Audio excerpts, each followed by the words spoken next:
Good evening, everyone. Can I please have a motion and a second to reconvene the public meeting? Motion. Second. All in favor? Aye. Motion carries.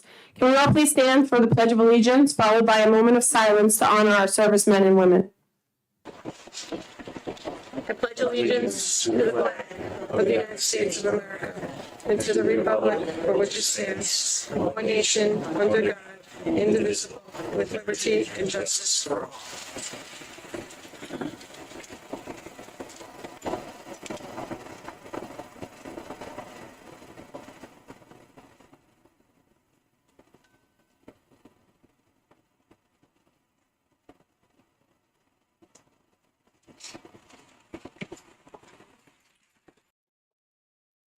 Thank you. Can I have the district clerk please call the roll? Mrs. Iannatelli. Present. Mrs. DiLorenzo. Present. Mrs. Napolitano-Ferno. Present. Dr. Centimore. Present. Mrs. Mallon. Present. Mr. Murphy. Present. Mr. Kohipar. Here. We do have Mrs. Puppy. Here. And then Mr. Hauser. Present. Thank you. Thank you. Can I please have a motion and a second to accept the minutes of the February 15, 2024 meeting? Motion. All in favor? Aye, motion carries. So today, we have a few people that we would like to recognize before we get started. There was a very special event that took place in our district, and I am going to pass the baton to Mr. Rob Berger and Mr. Piombo from OBMS. So we had Operation Hat Drop, so come up. Yeah, Mr. Piombo, if you can kind of explain to everyone the event.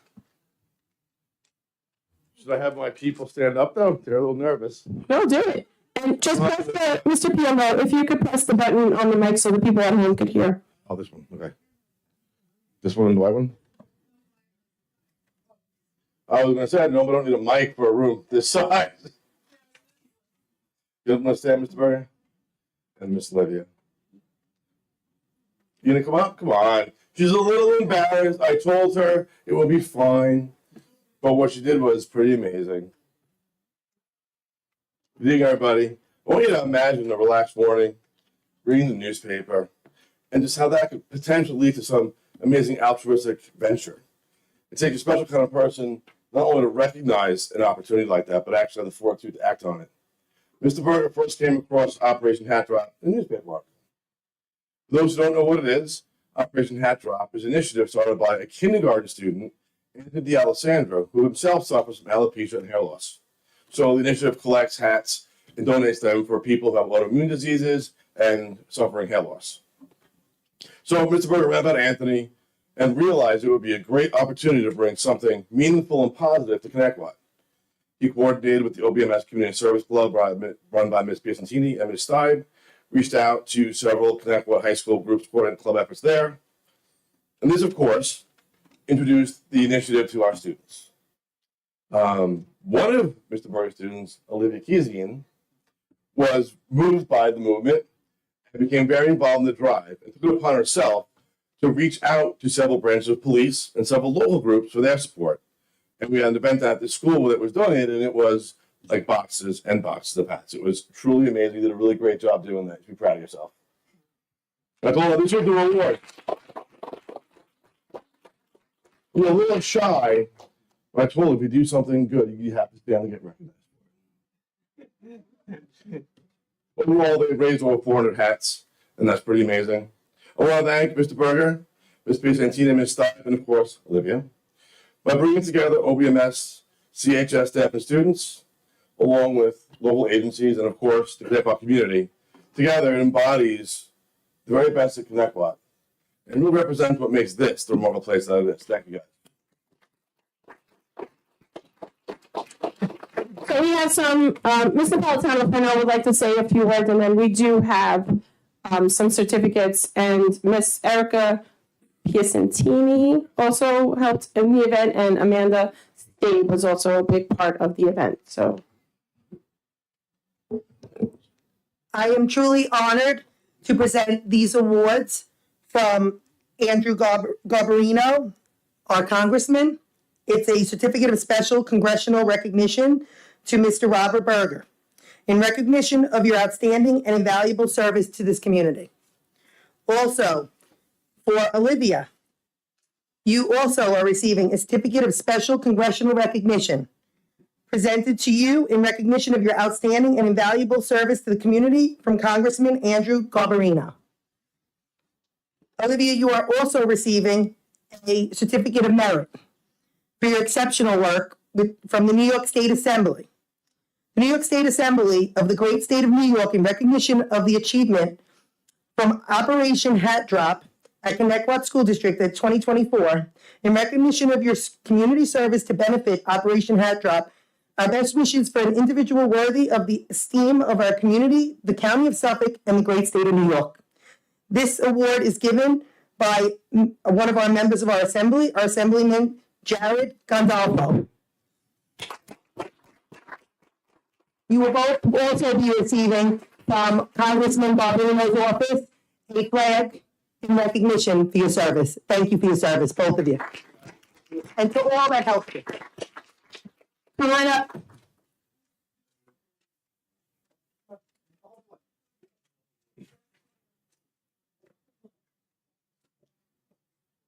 Come, Mr. Piano. This is a big one. They did all the work.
Okay. Student government is not here yet. So we're just gonna move on. Our budget presentation, Mr. Hauser.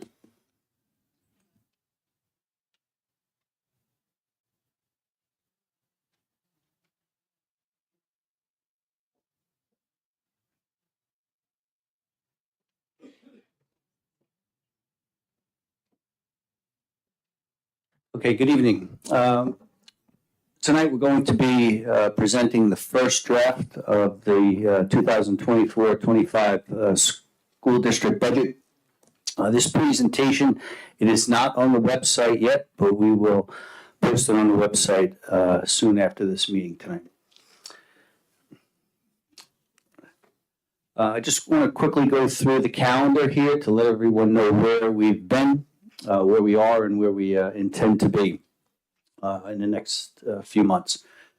So as you can see in yellow, that's actually today, March 12th. We are going to, like I said, talk about the proposed revenues and the expenditures. We have about a little more than a month to go to April 16th when the board formally adopts the budget. And then a little more than a month from there will be the public hearing for the budget, and then the final budget vote and adoption on May 21st. Okay, I've added a slide here, and I don't mean to get too complicated, but I think it's a good piece of information and a good opportunity for us to explain the New York State tax cap and the way it applies to school districts and how much money we are allowed to raise from the community through this, I'll say that, a complicated formula. So what I did here is I just took a snapshot off the New York State Comptroller's website. There's a portal that each school district has to go on to, and we have to enter some information on our own, but for the most part, each line here, I'm sorry. Okay. For the most part, many of these fields are already pre-populated to arrive at the final calculation. So just to keep it simple, the number up at the top, 139,188,000, is the amount of money that we collected from the Connecticut community this current school year to operate our budget for this year. All the way down to the bottom, it's the proposed number of 143,850,000. That's what we propose to collect from the community as we speak right now. And that bottom number actually is the maximum number that we are allowed to collect according to the tax cap. So all the numbers in between, some of them are CPI, Consumer Price Index. There's another number there that's the allowable tax base growth factor that specifically applies to Connecticut. But I just put this up here, like I said, just so everyone, when you get a chance, if you want to see it, you have an idea of how we actually go about step by step calculating how much we are allowed to raise from the community, staying within the tax cap parameters. Dr. Cinnamon, did you want to add anything on this slide? No, I think it's important for everyone to understand because what will happen pretty soon, the coming weeks, is various publications, whether it be online or print, they will put out comparisons across the county, across Long Island, and you'll see a whole variety of tax levy cap percentages. And it does vary. It varies, neighbor to neighbor in terms of neighboring school districts. It varies across the county, across Long Island, and that's because it's formula driven. And that's why we thought it was a good idea. Especially since that these presentations are going to be online, it's a good reference point for people to understand, well, how do they get to that point in terms of, why is our allowable tax levy cap limit, why is it this percentage, how do they get that number? It's important to have that transparency, and I know, Mr. Hauser is always available if there's ever questions from our community about any topics, but especially a topic as this, such as this time of the year. But you will see it soon. It'll come out very soon, this comparison, and I know for people who don't follow the school finance from year to year, if they look at it for the first time, they're going to be very confused and not understand why it's different, and it can be very different by several percentage points from one district to another, and that's because it's formula based, and so you're going to have that kind of individuality, that kind of differentiation. Thank you, Mr. Hauser. You're welcome. Are we asking questions at the end? Yes. Okay. Yep. Sure, if you want to.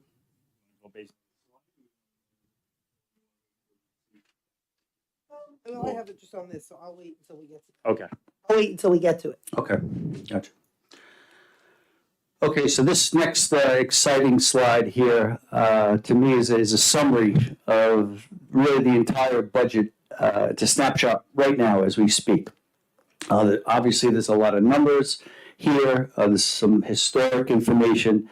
But on the far right, up at the top, is a number that we circled up there, and that's the proposed expenditure budget, which we have an increase right now as we speak of 4.27%. So that's year to year how much the expenditures are scheduled to increase. And then a little further down, a little more than halfway, there's another number circled. It's highlighted in yellow to the right. 3.35%. So that's the amount to be raised in taxes from the community right now as we speak. That number is scheduled to increase by 3.35, which is in accordance with that tax cap slide that was just shown a little bit earlier. So I know it might be tough for some people to see, but the bottom 5 lines of this slide, and we actually added a line. When you get a chance, if you want to take a look at your own individual tax bill for your house, your residence, we mapped out on the bottom how much this proposed budget would cost a homeowner with their home assessed at $10,000, $20,000, $30,000, $40,000, and $50,000. So for the most part, in those $10,000 increments, it's an increase of $67.39 for every $10,000 in assessed value. So, second example, down at the bottom, if your home is assessed at $20,000, you would expect your school taxes alone, not total county taxes, not town taxes, but just school taxes, would increase $134.78. So we tried to customize this a little bit to give people an opportunity to see how the budget would affect them on an individual basis. Mr. Hauser, real quick, most people know what their home is worth if they were to put it on the market. But let's say they didn't understand the assessed valuation. How could they find that out?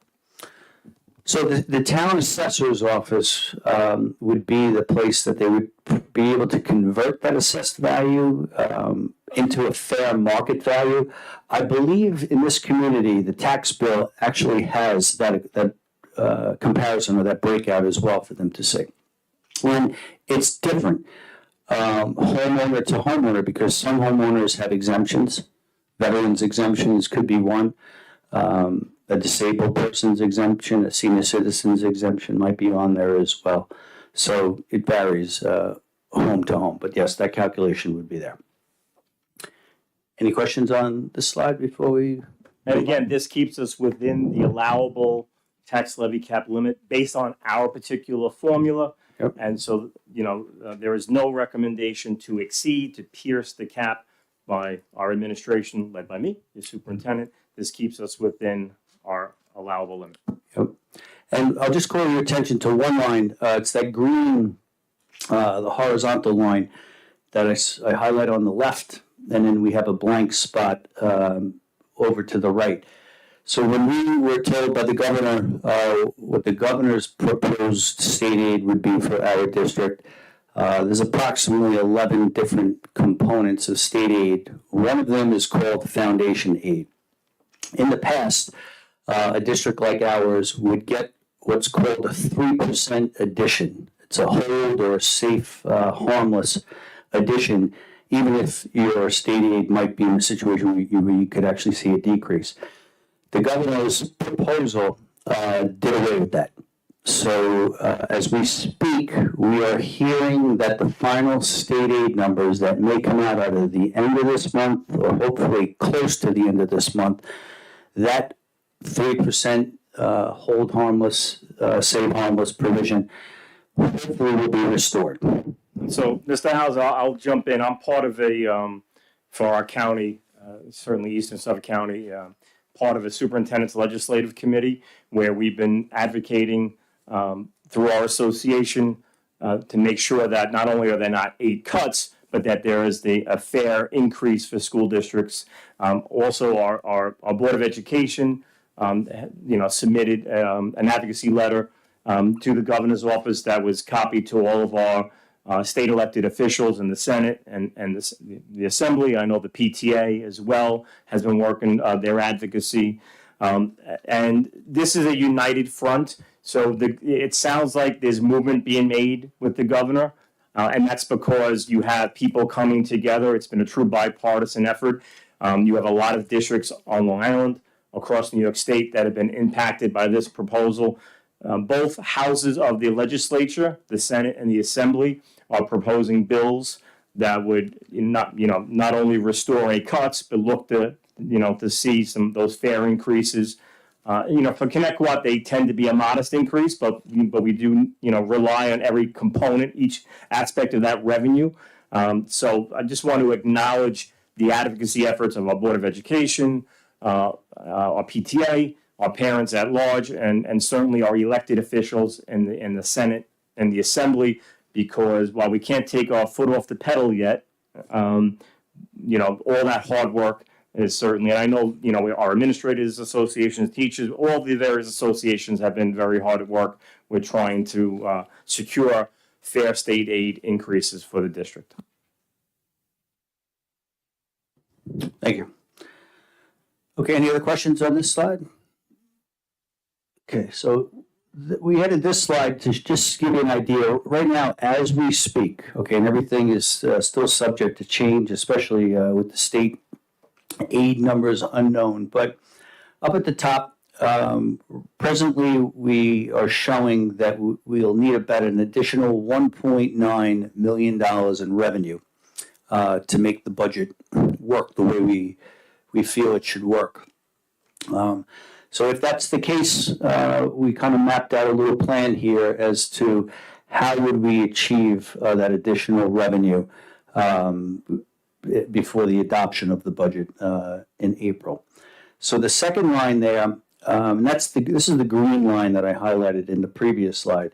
If the state legislature were to come through with that additional 3%, the hold harmless, save harmless number, that's a little bit more than $1 million to us. So we just kept the number simple here and just showed it as $1 million. So if you take the $1.9 million, you deduct the additional revenue of $1 million, brings it down to $988,000 that we still would need to bring additional revenue in. And if you go down to the next, the bottom three lines, one of the places we would go to is what's called the appropriated fund balance. So we would look there to take $394,000 out of that bucket of monies that we have set aside. We would also go into what's called the employee retirement system. So that's really the non-teachers, non-instructional, non-administrative retirement system. We have a reserve that's set up. We're allowed to go into that reserve to pay for some of that expenditure. And we would also go into that reserve for $394,000. And then the last bucket to fill the gap would be to go into our teachers' retirement system reserve, which we're also allowed to set aside monies to pay for the teachers' retirement system expense. And there we would go in for $200,000. So that would pretty much, I'll say, make the budget neutral and allow us to adopt. But that's our plan as we speak right now. That would be if we had to adopt the budget tonight, and how would we fill that additional revenue needed? On the previous slide, we did allocate fund balance and various reserve use. These three categories to make up that $988,000 would be in addition to what was on the previous slide. And again, that would be as of today, which could be the case a month from now, but that would be as of today if we had to adopt tonight to show how we would fill that revenue component. That's right. So my question is, how does this affect the budget altogether? How is this going to affect if we do have something happen where we're going into now the teachers' reserves? We're going into, I think it's great that we're staying under the number that we need to, but I haven't been happy with going to just there. Like, there's got to be a way that we can look through the budget line by line and try to bring it down under. It's one thing to bring it to its max, but I just feel like we need to, and again, I know that that's not easy, especially when we're like, Bob, find us the money. Mr. Hauser, can you find us the money for this? Can you, we trying to roll with a lot of different things, a lot of moving parts. But I'm just curious, what is this going to do, or how can this affect us in a negative way? Bob, let me jump in, and then you can give a little bit more detail and nitty gritty. If I'm hearing you correct, I think there's a concern about any loss of programs. Is that one of the? No, loss of funding in a reserve. Right. We have the reserves there for a reason, And my question to you is, we're taking money out to fund somewhere else. Now, what happens if we need the funding there? You know, I just don't want to be removing money from places to, you know, borrow from Peter to pay Paul. I understand that it's not always the best terminology, but it's truthful in the way that sometimes we have to move things around. What are some other options is my question, and I'm not saying let us know tonight. Is there other options to try to bring the number even further below? Because I feel like each year we've been going, we say, oh, we got under that number, we're under the cap. That's great, but how do we get even further under without cutting programs? I mean, we have 1,500 less students. We have the most staffing we've ever had. What are our options? So to get to the point we got tonight, we've been working very closely as a cabinet, and we have a lot of our administrators here tonight. They're going to be presenting in a little bit. Thank you, everyone, for all your due diligence, and we're looking forward to your elementary academic presentation tonight. But the budget development process is a team effort, and the public gets to see oftentimes the cabinet, the superintendent, and the Board of Education. What they don't get to see is the behind-the-scenes work with our building leaders, our departmental leaders. Because when we sit in the budget room and we're like, okay, we need to find 10,000 here, 10,000 there, while sustaining programs, not cutting programs. Okay, let's get on the phone with this building principal. Let's get on the phone with this department director and say, again, we want to maintain, we want to be lean, we want to be creative. Are we looking at our needs assessment? What have we been doing? Is that still economical? Is it meeting a need? Is there a better way to do that? So this feedback that takes months and months, and for Mr. Hauser and myself and the members of cabinet, this really is a 12-month process. It's not like all of a sudden it's Elmer Fudd comes out and it's budget season. It's not. It's ongoing. In fact, in terms of school finance, we're always living in 3 years at the same time. We're constantly reflecting on the year that just closed. We're living and managing the current year with an eye towards the next year. And so that is an ongoing process.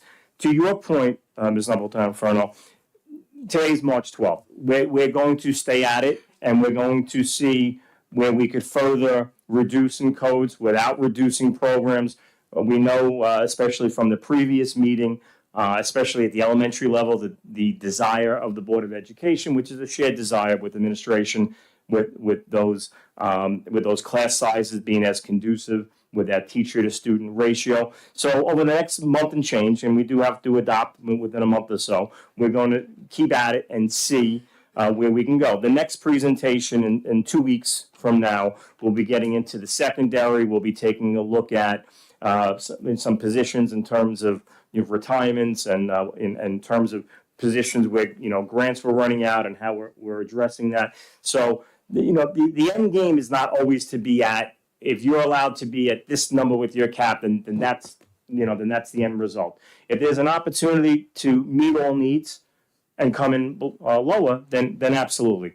But this is as of tonight. If we had to recommend to you, if we had to adopt tonight, this is where we would be. But we still have a month and change to work at it. Mr. Hauser, please feel free to. If I could just add one quick thing to what you were saying while you're addressing this, Ms. Hauser, if you could just also tell us how we would be faced with making up that million if we don't get that 3% hold safe harmless. Like for this particular chart includes that. So what are we going to do? We're pulling from other areas. How are we going to make up that particular million if we don't get that? If you can just add that too. So I will jump back in, and then I'll respectfully hand it back to Mr. Hauser. Certainly, if we're looking at a 1.988 revenue increase that we have to figure out, we are counting based on what we're hearing from our elected officials. We are counting on this. If it doesn't come through, then tougher type decisions are going to have to be made. You can only go into a code so many times and say, but it's okay, we're not that program is still okay, or those staffing positions are still okay.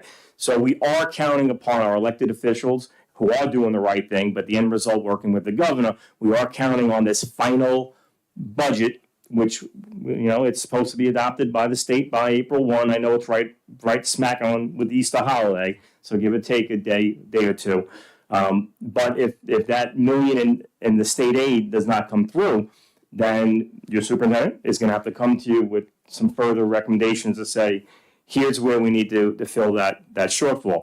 In terms of, when you're looking at appropriated fund balance and different types of designated reserves, if we want to talk about layman's terms and talk about and compare it to home financing, this is the savings account. And so if you tap into it to a large degree year after year, the savings account will dwindle. So, if we have a short revenue difference to make up, then in a 1 year span, that's one thing. But this is something that, as your new superintendent of schools, I'm taking a close look at, because we can't keep going to the well to large degrees year after year. And that's what we've done. And I understand that. That's what we've done. And that's why, like, in 2 weeks, we'll talk about, known positions that either we haven't filled and will not fill moving forward, or known retirements, or just available positions, and what the plan is for a lot of them for next year, when we meet 2 weeks from now. But Mr. Hauser, please feel free. I know I kind of stole that mic back from you. But I just want to say, that's the problem that I think I have.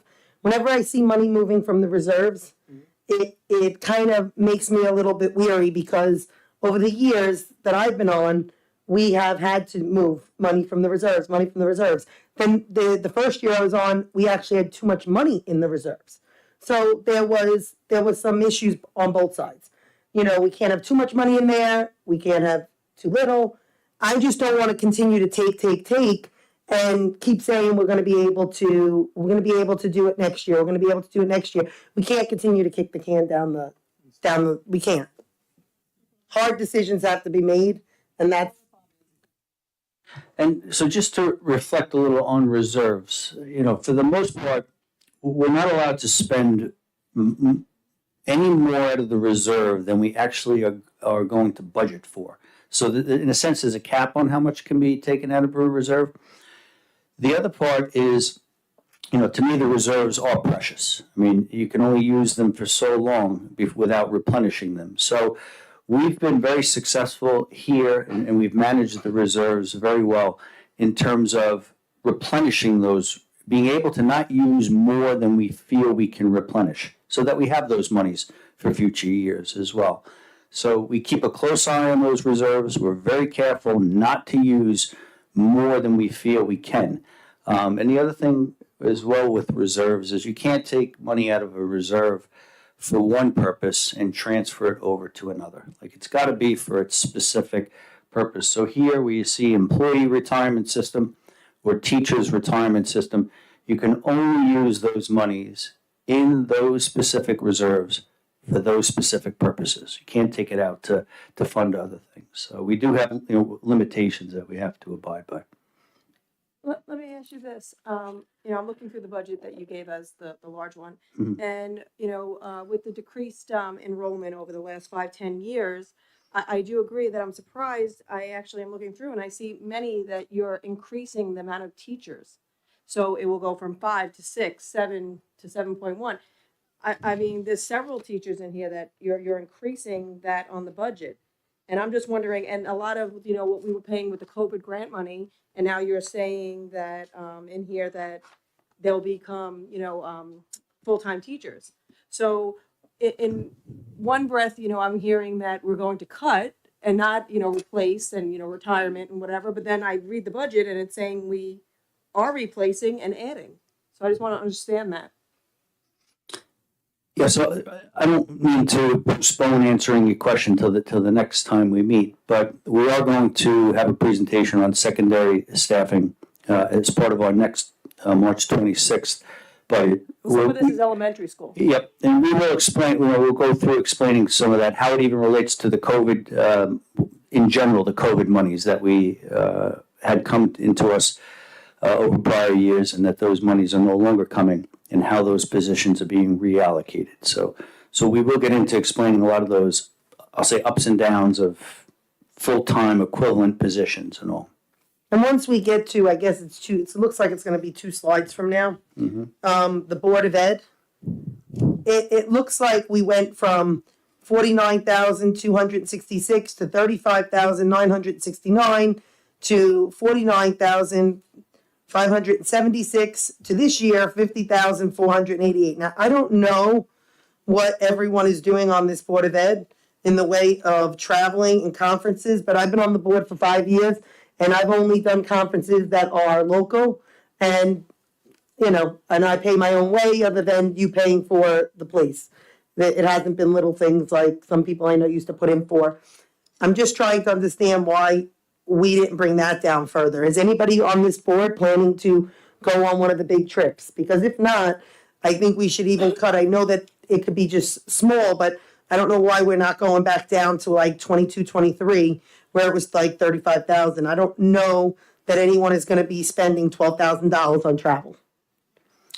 And Jackie, just to clarify, and I haven't gotten to the slides know, that two you're away, I reading from, and I think you're looking at one of the three general slides that just Yeah, describes the yeah. total of this particular Board of Ed. There's a number, and I'll go further into this. I don't want to steal the show from No, I the see it. elementary presentation that's about to come up. But I'm just saying I would like to see that number just so we know. Yeah. Go down.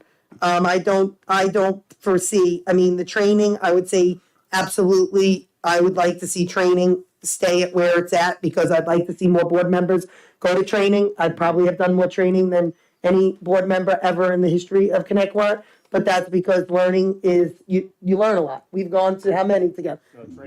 Trainings are excellent, and I'd like to see more board members go, especially to the law conference. There's a lot of things you can learn from them. So I don't mind the 2,000 on that because they're not that expensive. But when I see 12,000 for a travel conference and I see 21,000 for memberships and subscriptions, we should really look at that. I know that we have in the past said that it's very expensive, NISMA and all that, but I'm just. send you guys the details. Yeah, if you could do the breakdown, because I'd like to see it, because I know that some districts out east, I know that they came out of some of those. I had spoken to some, I think Eastport South Manor was one of them. Some of them they don't pay for anymore, they don't. So I just like to see which ones we should be involved in. I just think it's a lot of money, you're looking at $50,000 for the Board of Ed. I think there's a subscription that we did pull out of 2 years ago. I think we're in it again. It was a few years ago, and it's honestly why you see that bump in travel and conference is that National School Board Association conference. Because it's One's gone to in the last 5 years. The last ones who went to it was when Eileen and Mark were on the board. that is correct.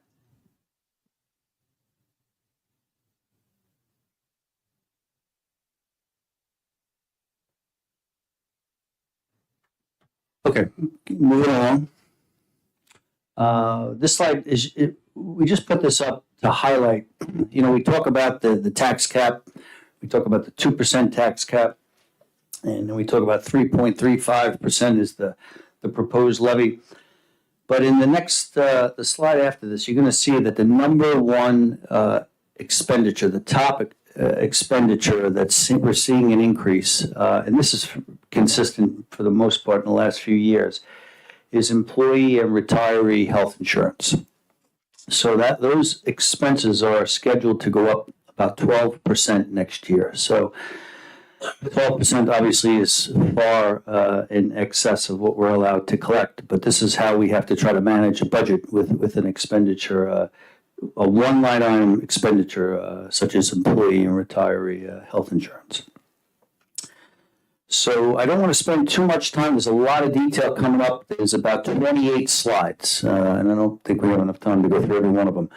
But this information, really for transparency purposes, is there for the community to be able to see. This slide and the next two slides are the summary codes, and it shows you starting with the highest increase. Mr. Hardwick, I'm sorry, I don't mean to interrupt. Can we let the community know that there are paper copies printed out over there, right? There are printed copies if anybody would like one for transparency purposes.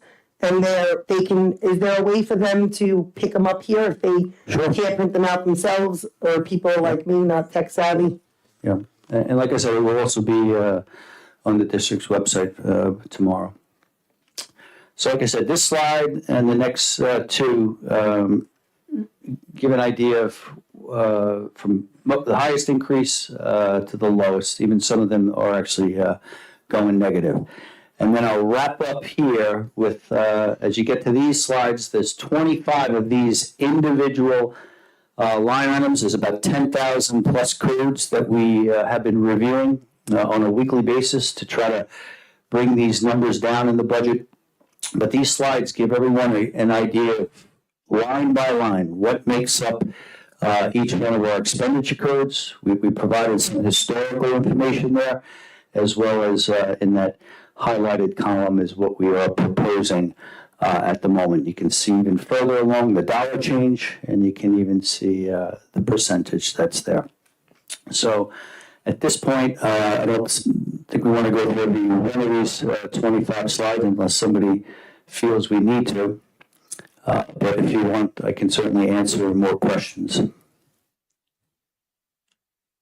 I think we're good with digesting. I think if we all could digest some of this, and then on the 26th, I'm sure you'll have more questions, or we can send them to you.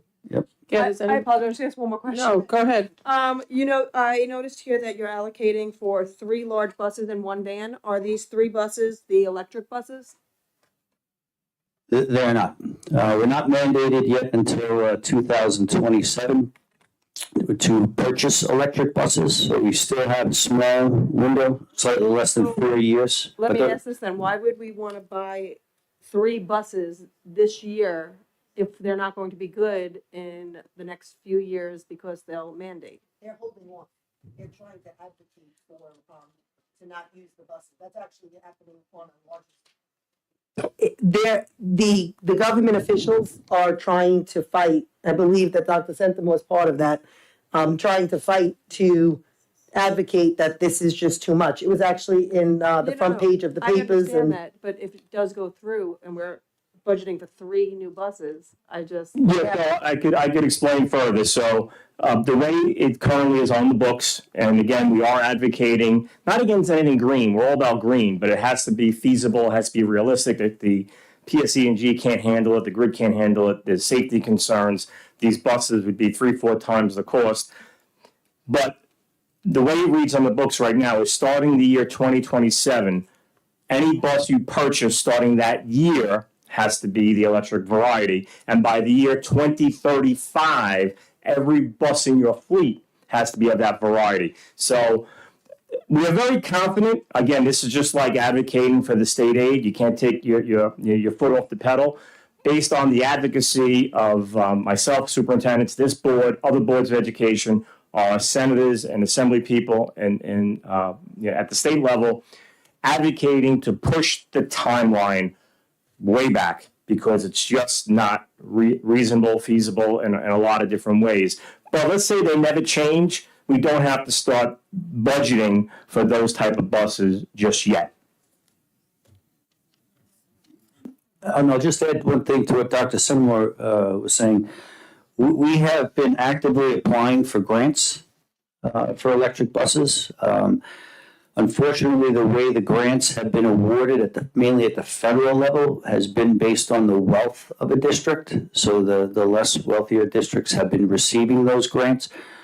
We're in the 3rd round now with the EPA. We're starting to see and hear some districts comparable to us, I'll say throughout the nation, getting grants for these buses. And we just joined a New York State grant as well.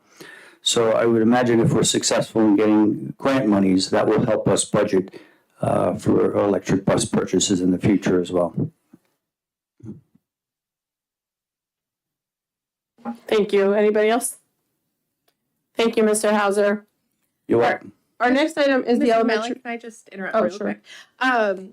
Just for the panel up here, when you're speaking in the microphone, just try to stay a little farther away, about 6 inches. It helps with the sound at home. Thank you. So next is the elementary ed presentation, but I noticed that student government just got here, so if everybody's okay, I'm gonna let them speak first. Student government, you're up.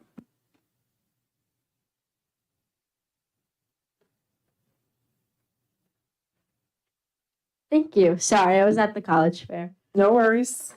So, E&L students recently had created beautiful interpretation celebrating Cherry Blossom Time, which is the theme of the E&L Family Fun Night, which takes place Thursday, March 14th at RMS. The Career Night was March 5th. It featured over 30 community volunteers as speakers. The event started off with a traditional career night in which students were able to walk around, self-seek information from many various speakers. Students were provided with a list of sample questions to help make the most out of the evening. If students asked the questions, the speaker had signed off on them, and then they were then entered into a Dunkin' Donuts gift card raffle from the PTA. After the career fair, there was a panel that held a discussion in which presenters broke off into categories of different careers. Students and their families were able to hear from multiple professionals and different schools at one time about their career and the possible training opportunities and requirements and typical job functions. So it was a very productive evening, and overall the feedback was very positive from the community on that. Thank you. Thank you. So now we have our elementary education presentation. Ms. Poppy?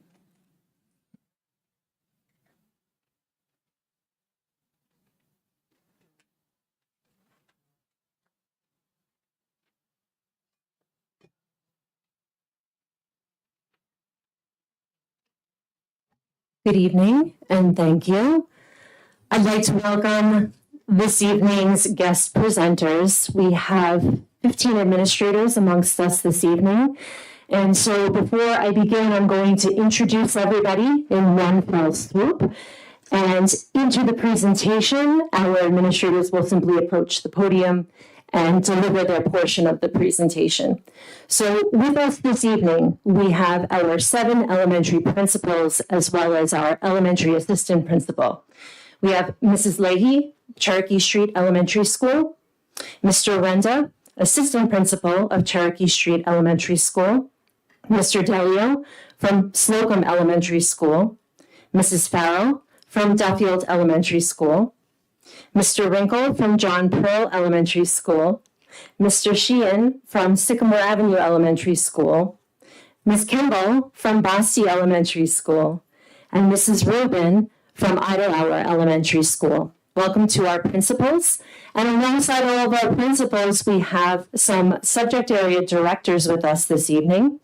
We have Mrs. Berger, our Director of Mathematics and Computer Science, Ms. Matina, our Director of ELA and Library, Mrs. Burns, our Director of Science, Technology Education, and Family and Consumer Sciences, Mr. Kassane, our Director of Social Studies and Business, Mrs. Sosa, our Director of World Language and ENL, Mr. Malafronte, our Director of Music and Fine Arts, and Mr. Malloy, our Director of Health, PE, and Recreation. Welcome, everyone.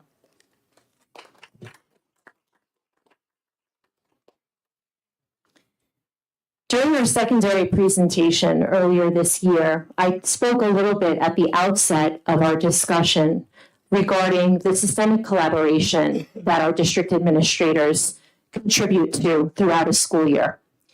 And this holds true at the elementary level as well as the secondary level. I think that's what you're going to be able to really appreciate about tonight's presentation. As I mentioned during the secondary presentation, the State Education Department does provide for us specific guidelines and requirements for learning expectations for all of our students in grades K through 5, and of course 6 through 12. But locally, we make a number of decisions every year regarding our curricular approaches and our programmatic offerings that will best benefit our students and prepare them for their futures.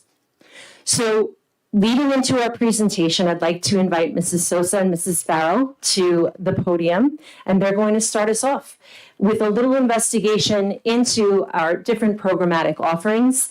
And from there, we'll kind of lead in one subject area into the next. So thank you very much. Thank you.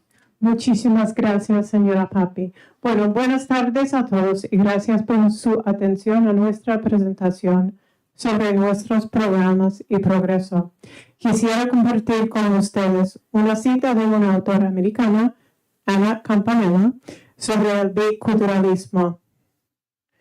Uno de los beneficios de ser bicultural es simplemente el conocimiento que como vivimos no es la única manera de vivir. Wow. Hello. Thank you for having us. Was that not beautiful? That was beautiful. Mrs. Sosa is multilingual. I am monolingual. And what a gift she has. And that is what we are celebrating, she and I, tonight to share with you. That we have children as young as 3rd, 4th, and 5th grade learning Spanish. They're learning bits and pieces. We're going to talk a little bit about that.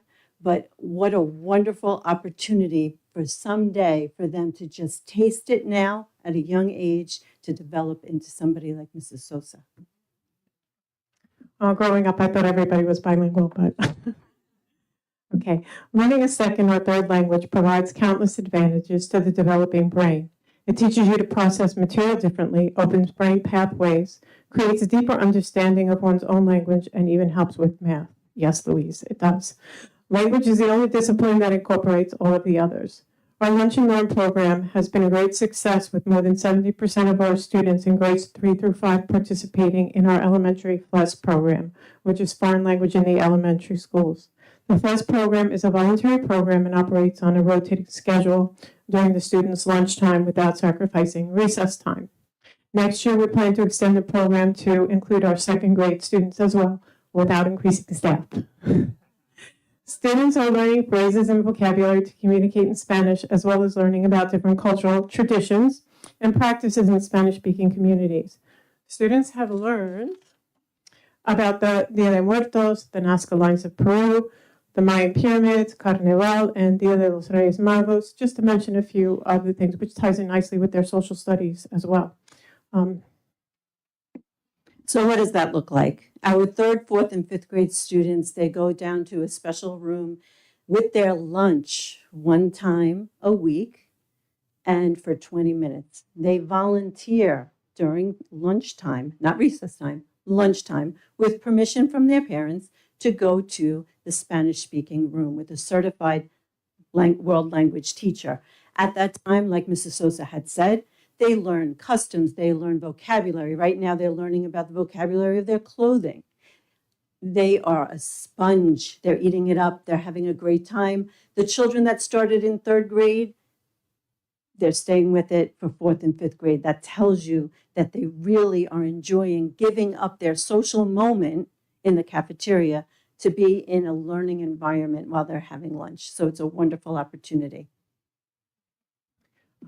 Our E&L programs are also flourishing, contributing a rich diversity of languages and traditions in our schoolhouses. Our English language learners are making tremendous progress as they acquire their new language skills and make new friends. Our classrooms are abuzz with bilinguals, providing benefits to our monolinguals as well. The success of our co-teaching models can be attributed to the partnerships of our exemplary teaching staff. In addition, the Title III grants that are provided offer opportunities for academic support as well as socialization. Some of our activities include after-school book clubs, family fun night, which is Thursday night, by the way, at RMS, and additional academic support before and after school. We have 21 different languages in our district. That's amazing. And for our little ones, those different languages are bridging differences. They're bridging friendships, and they are piquing curiosity beyond belief. They are learning about different customs. They're learning about different accents, different clothes, and they're building friendships, and they want to learn more and more and more. So in our E&L rooms, there are friendships building based on language first. How wonderful. But also with our certified teachers who are working so closely with the E&L teachers, we have a co-teaching model. Co-teaching is such a strength to any curriculum and any instructional program. So the co-teaching model are our general educators working with our certified world and language teachers, our E&L teachers, and they plan together, they instruct together in front of the room, and the classroom is a multi-sensory approach. So there are a lot of visuals in the room. There's a lot of emphasis on vocabulary. There's a lot of emphasis on peer teaching and peer collaboration. That's how children learn. So who else is benefiting from this program? All children, not just the E&L children. Everyone is benefiting, including the teachers, because they're learning from each other. They're learning best practices from each other. Anytime a teacher has an opportunity to collaborate, makes them a stronger teacher. So, what does it look like on a day-to-day basis? Well, the ENL teacher will push into the classroom, and sometimes she's in the front room on stage with the general teacher teaching. Sometimes she'll just pull a small group to the side table and do some remedial lessons, modifying the curriculum a little bit. And sometimes, depending on the level of the ELL student, she'll pull those students out and they'll get additional services. So we have a wonderful program here, and it's bridging so many things through language. And we thank you very much for your support. You're always so supportive of our language programs. Thank you. Just one quick question. I know that you said that next year you're going to incorporate the lunch and learn to the second graders. Is the goal to go all the way to kindergarten? Ojalá. Ojalá. Because growing up, I also thought everyone was bilingual. Muchísimas gracias. A few years ago, there was questions brought to us about pushing into the classrooms. I know that we haven't really spoken about it. Has there been any conversation about that? About trying to, even if it's at the younger age grade, as opposed That to would doing be it a on dream, but I think the constraints of the school day, that could be problematic. That's what I remember them Yeah, saying, like the yes. timing. Yeah. But I just wasn't sure if it was something they could do at the younger, with like the kindergartners or first graders, or if that's the time, same thing. We hope eventually everybody will have exposure and the opportunity to study language, whether it's Spanish or something else, because it really doesn't matter. It's about the exposure. So fingers crossed and ojalá, there we go. Great, thank you.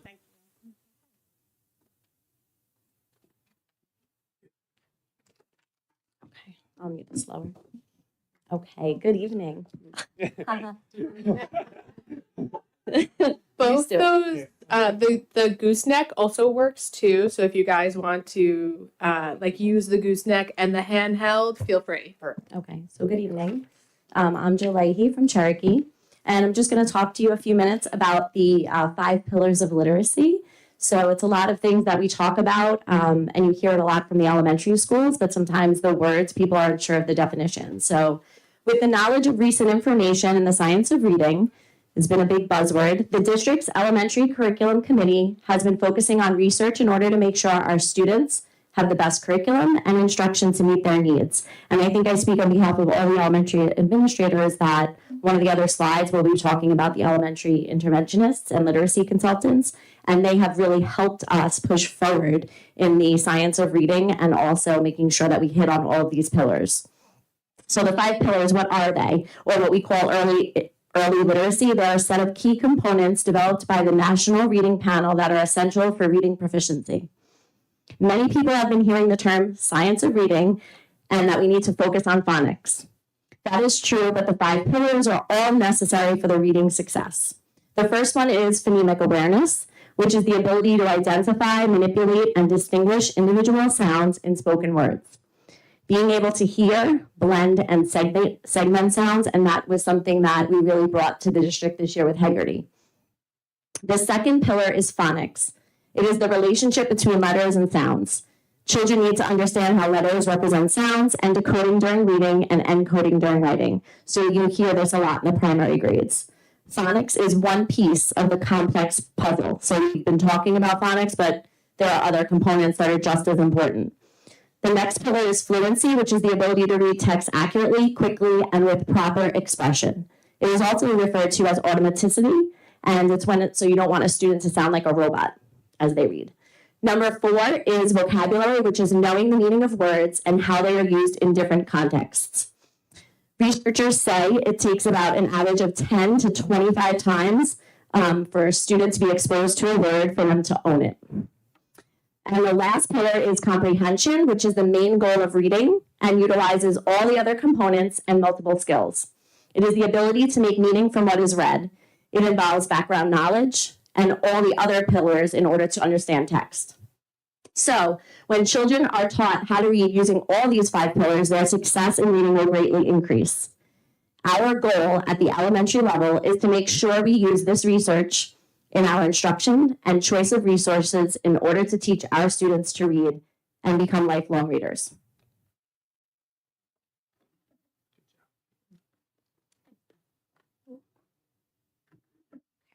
Good evening, everyone. So how do we do what Mrs. Leahy just talked about here at Connecticut? We achieve all of those pillars of literacy in a variety of ways. So we have our core curriculum in reading and writing, which is the units of study. We use the workshop model and small group instruction to make sure all students are delivered the instruction at their level, that the instruction is differentiated. And she also spoke about phonemic awareness. That's something that we added this school year. We added the Heggerty program in grades K to 2. It's a great and fun, quick way for students to hear how the sounds are manipulated. And we truly couldn't have done that without the support of our classroom teachers, our literacy consultants, and our interventionists who modeled that in our classrooms for our teachers and helped them to learn it so that they could be successful and in turn our students could be successful. Another program that we're using this year is Secret Stories in K to 2. I'll save that for a moment. Mr. Delio and I will talk about that in great detail, but it's our fun way to teach phonics here in Connecticut. We also use Foundations in K to 3. That's our phonics program. We've always had it in K to 2 for probably 10 to 15 years. This year, the Elementary Curriculum Committee identified a need that our students in grade 3 were still struggling with phonics. So we brought it back to Connecticut this year. So now it's happening in all of our third grade classrooms. We've seen great success this year with that. Our iReady scores are really showing that our third graders have really closed the gap with phonics in a very short time. And in addition to that, we are working on word study and morphology. It's a pilot program that we're doing this year. It's in most 4th and 5th grade classrooms. The Elementary Curriculum Committee is meeting next week, and we're going to talk about how that can be in every classroom for next year. Again, another program that's been supported by our literacy consultants, our interventionists, and of course, our classroom teachers. It's really elevating our students' ability to see how the English language works in the 4th and 5th grade. So those are some of the programs that we've been using. Great. So you heard about a lot of programs that we brought in, a lot of changes that we made that are research backed via the Science of Reading and all these new programs. So how do we do that? How do we make sure our teachers feel comfortable? And that's we revamped our professional development. We used to last year and years before that have an outside organization come once a month. The problem with that was that Cherokee might have a different professional developer than, say, Idle Hours. So the district as a whole was getting a kind of a different message. So this year we said, let's look at our own internal people. Let's see who knows our building the best. So we took 2 teachers that served in various buildings in various roles. So they have been reading coaches, they have been instructional interventionists, they have been a classroom teacher. So they know Connecticut, they know our community, and they know our buildings. So those 2 literacy consultants are unbelievable. I have never seen so many teachers so excited for professional development. They keep asking, when are they coming back? That never happened before this year. Our consultants have diverse experiences, like I said, and what you can see in this picture is what's different about our professional development that we have through our literacy consultants is you see our literacy consultant right there with children. So most professional developments district-wide, countrywide, is people in a office and they're talking at the teachers. But now we, of course, do that. We're talking about best practices with just adults in a room. But now what we're doing is now modeling it with students in the classroom. So not only are they getting to hear it, but now they're getting to see it. Also with our literacy consultants, they're getting to show through all 7 elementary schools that we can all be the same. So there were certain days where the same message was going through all 7 elementary schools. So every single teacher was getting the same similar message. But what's also great about them is that they diversify, because some buildings might have more new teachers, some might have co-teachers, some might have more veteran teachers. So that's where they come in handy. They can diversify. If the teacher says, I need more help on a decodable, they'll come in and teach you about a decodable. If the teacher says, hey, I need help with co-teaching, they can come do that. Also with instructional interventionists in that role, our literacy consultants work so closely with our amazing instructional interventionists, so make sure that it's carried out throughout the program. That's it. So that's pretty much what our literacy consultants do, is they make sure that everything is carried out throughout and in tandem with our instructional interventionists. So it's been unbelievable. Our teachers are excited, and it's unique and exactly what our teachers want they are going to get. So thank you. Thank you so much. A lot of great things happening. Yeah.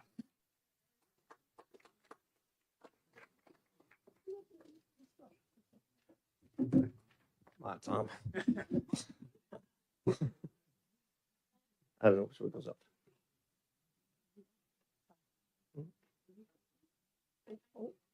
Please turn on. Mine, my.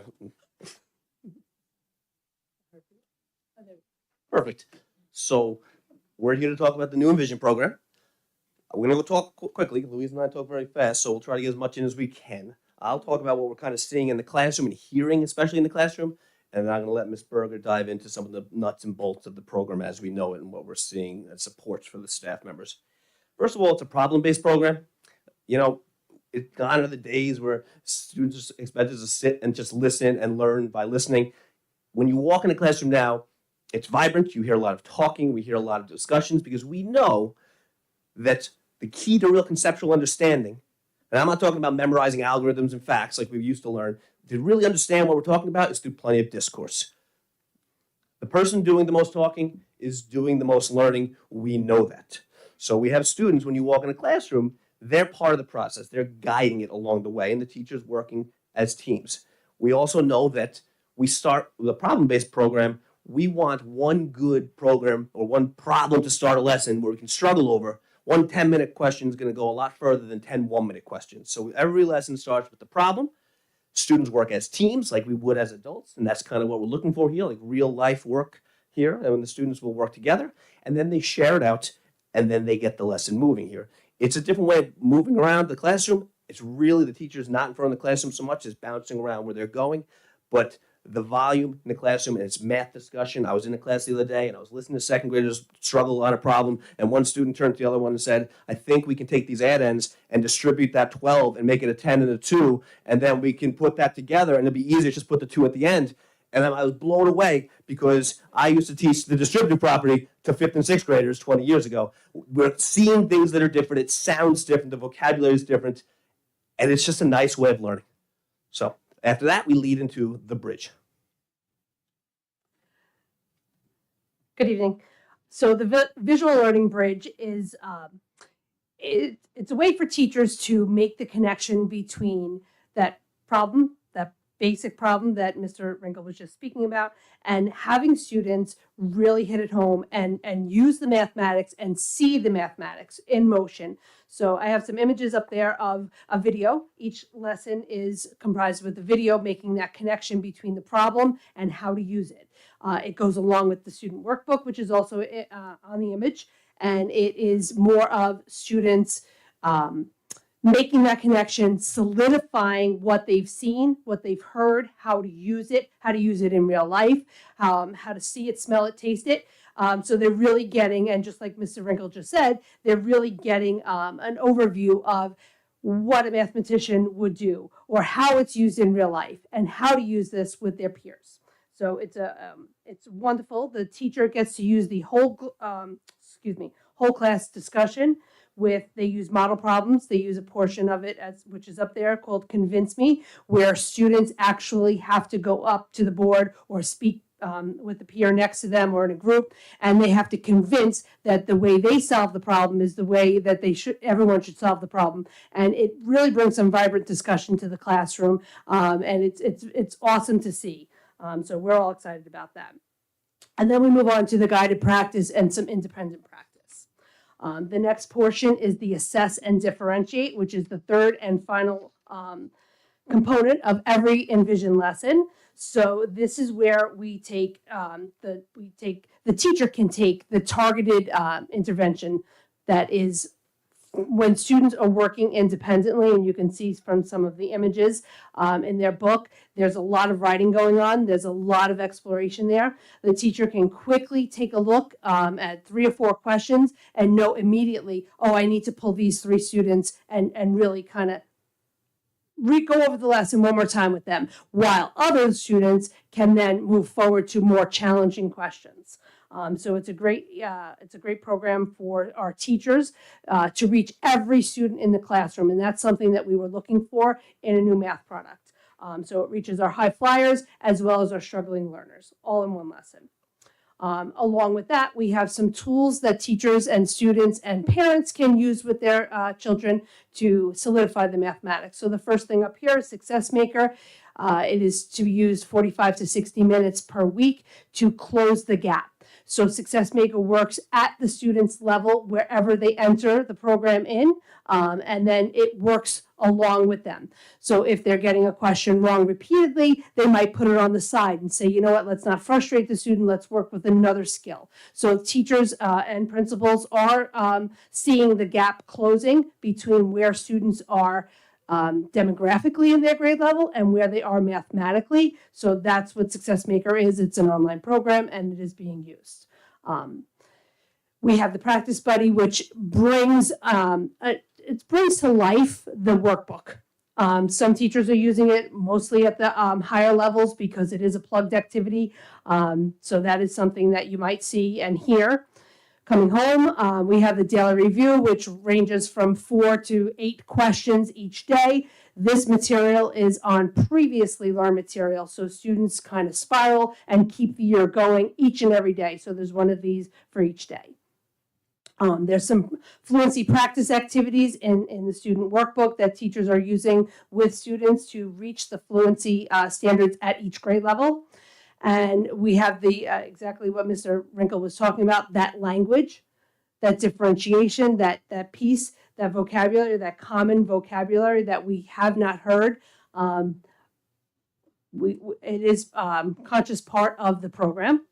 And then we have the assessment practice. So before each student sits down to take the topic assessment, they are exposed to individual questions that will mimic their assessment.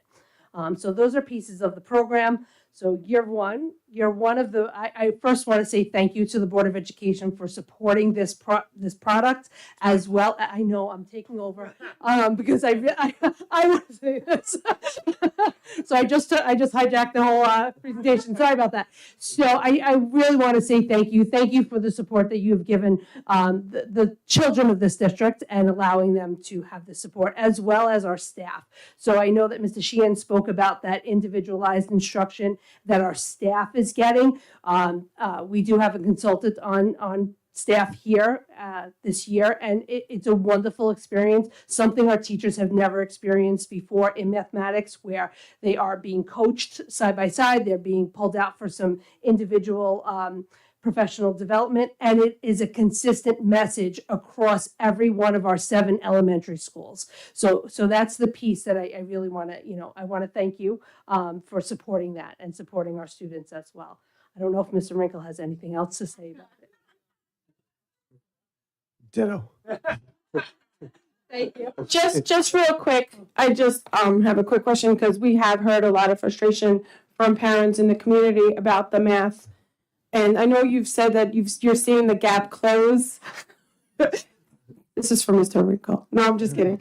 I know you've seen the gap close as far as, but how about the frustration in the classroom with the children learning the new math that is being presented? So what I'm definitely answering the question. But I was going to say something that I said, right? We are new. It's a challenge. Whenever you roll out a new program, especially in math, you're going to have, these learning experiences with challenges along the way. I mean, you can nod your head if you've heard this. If you've heard this 20 times, we've heard it 20,000.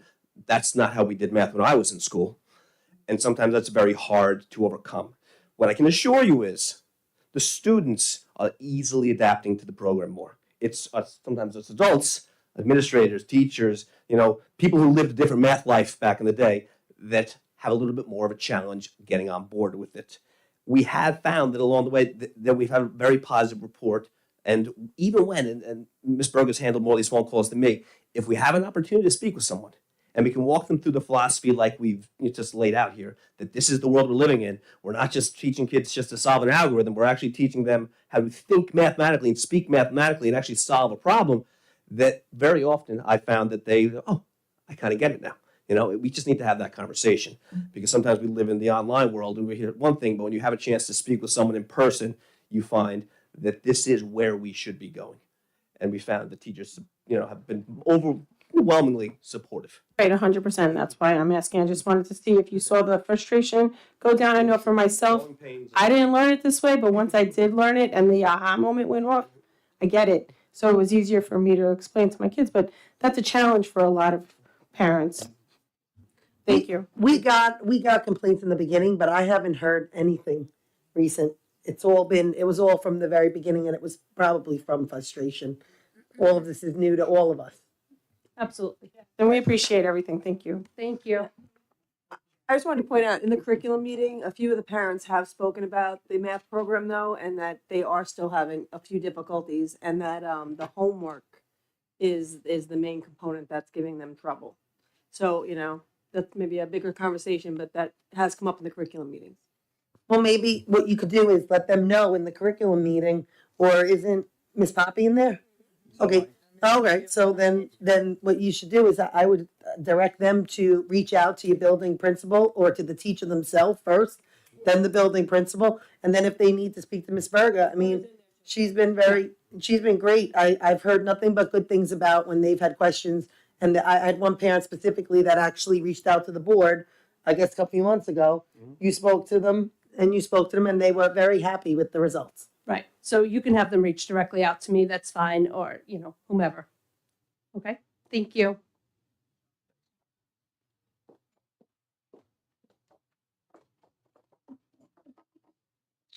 Great. Now we're going to talk about response to intervention. So NYSED back in 2012 put legislation into place that required all school districts to have an RTI program and plan in place. And the purpose of that program is to determine if a student in the grades K through 4 potentially have a learning disability in reading. So here in Connecticut, we actually go well above and beyond that mandate. So the mandate's only K to 4 in reading, but we have a robust response to intervention program that spans from K to 5. And Mrs. Kimball is going to talk to you about some of those details. Hello. So at the elementary level, partnered with our strong research-based curriculums, we're tasked with the important, it's an important task for us to know whether our students are meeting their goals in reading and writing, whether they're making progress, whether anyone needs extra help. And we use the response to intervention model to determine that in a variety of ways. So every building has an instructional support team, also known as an IST. The IST includes a multitude of staff members, usually a principal, psychologist, social worker, teachers, other support staff. We don't only look at reading, which was the initial mandate. We look at math, writing, behavior, and social emotional learning. We use data to drive our decisions, and the data includes our universal screeners, iReady, AimsWeb, MSDA. We also look at classwork, grades on tests, report cards, teacher observation notes, many different points of data to determine the needs of the students. Once we know what the child is struggling in, we develop intervention plans for the children in a tiered approach. And you can see the triangle on the slide. It goes from tier 1 to tier 3 with the lowest support at tier 1 and the greatest support at tier 3. The most important thing we do is we reconvene regularly about every 8 to 10 weeks to determine if the interventions are working and make changes as needed. I'm proud to say we have a response to intervention plan in our district, which can be linked in our slides. Any questions? Okay, thank you. That's the additional packet that is at your places. It's labeled Response to Intervention Plan, so that's a deeper dive into this plan. The plan was revised in 22-23, and it was revised after sort of a hiatus and a number of administrative changes. So the hiatus was because of COVID, and then we had some administrative changes. The plan was revised and then proofed again. It is here for your understanding and for your perusal, but it is a key component of this RTI structure that Mrs. Kimball and Ms. Matina were just discussing at the podium. So that plan talks about the way we give intervention, the people that provide the intervention, and we are very fortunate here in Connecticut. We have amazing support staff that do that work. And one of the groups that we added 2 years ago as part of the COVID relief funds that have had an immense impact on our district are instructional interventionists, and you've heard them mentioned a few times in this presentation tonight. but their main goal is to provide targeted and tiered interventions to support our students. And our main goal was to close the learning gaps from COVID. And I'm proud to say that we really have. If we look at the data over the last couple of years, especially in the lower grades, we have seen huge gains for our students. So they work with students one-to-one or in small groups to kind of reinforce what's happening in the classroom. And they do that in cycles in K-2 and 3-5. They also are really instrumental in supporting our classroom teachers. They take the time to learn all the new programs that I spoke about earlier, and they're the ones that help implement those programs. They go into classrooms, they model it for the teachers, and they make sure that they feel comfortable so that in turn the students are successful with all of those programs.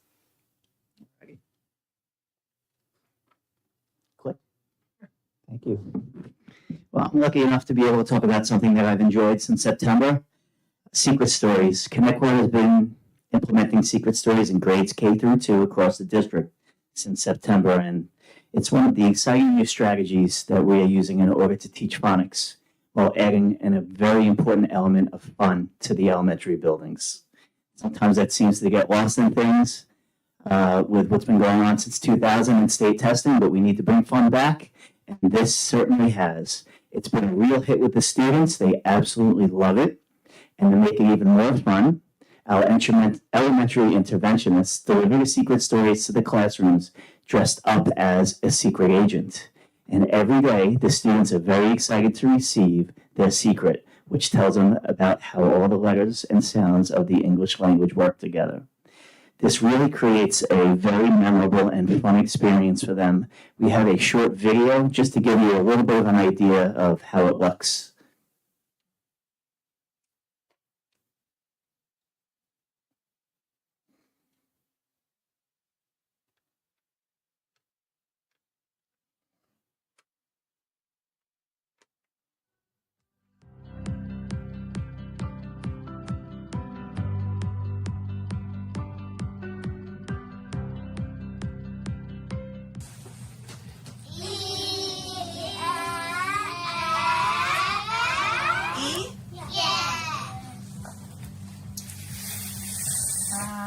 PH? Yes.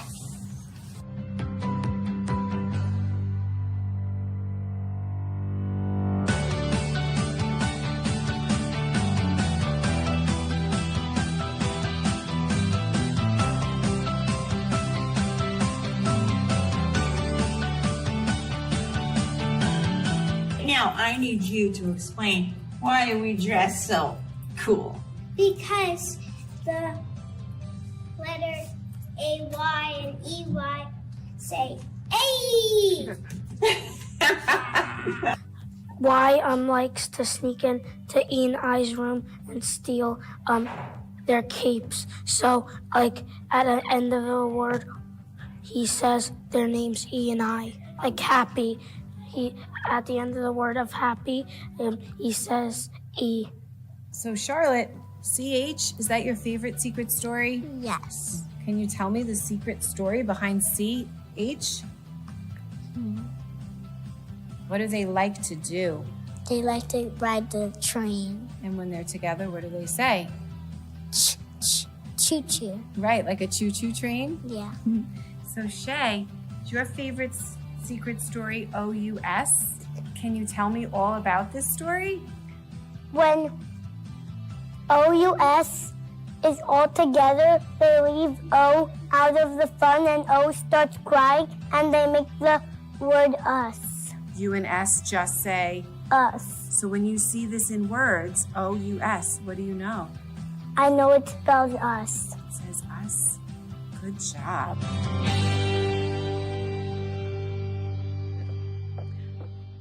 And I'm proud to say that this Friday at the Long Island Language Arts Council, big meeting at the Melville Marriott, we will be presenting the secret stories. I'll be working with myself and a few of our elementary interventionists to share this across Long Island. Because I really do think this is a fun way to teach phonics that has such a high impact, and I would love to see it spread across the Long Island to everyone. It's really a very proud moment for our school district that you and other teachers will be presenting to colleagues across the island. So kudos. Thank you very much. That's amazing. What a great program. And what a fun way to learn sounds. Yeah. All right, Sequest. All right, you're first. Good evening, everyone. About 3 years ago, at the end of COVID, we decided that we needed to talk about resurrecting some of the programs that were put on stay at that time. And one of them was the Sequest program. And as a former teacher of the Sequest program, I taught it for 13 years in this district. I was very interested in serving in the committee because I knew in my heart there were some things that I thought needed changing. One of the things that is wonderful about the program is that it is housed in each elementary building. That was a big problem in the 13 years I was there. Often, kids didn't like leaving their buildings. They didn't like if the minibus that came from them, everybody was absent. I'm the only one going, even though I would coax them to go.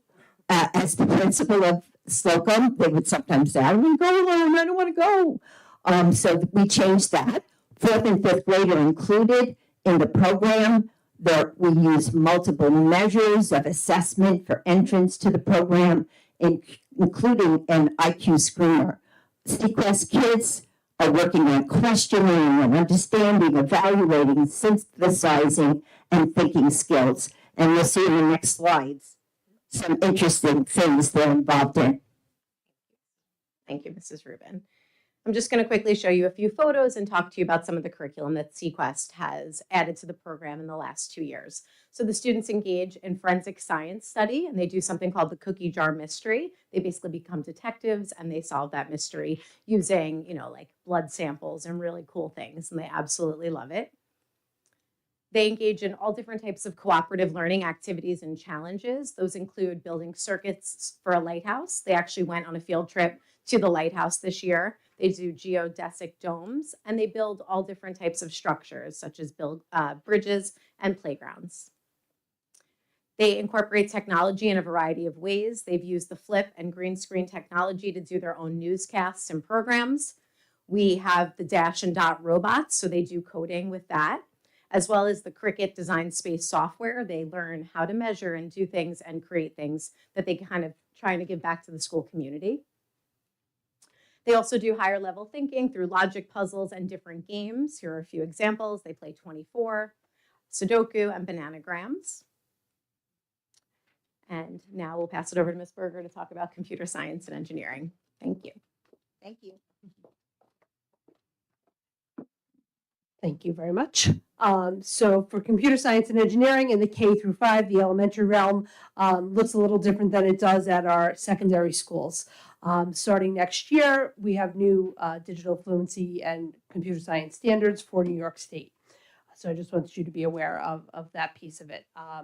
This year, all 7 of our elementary schools participated in the Hour of Code, which was awesome to see. Unfortunately, we couldn't get them doing it all at the same time, but it was rolling over a 2-week period of time, which was really cool. The kids had a great time doing that.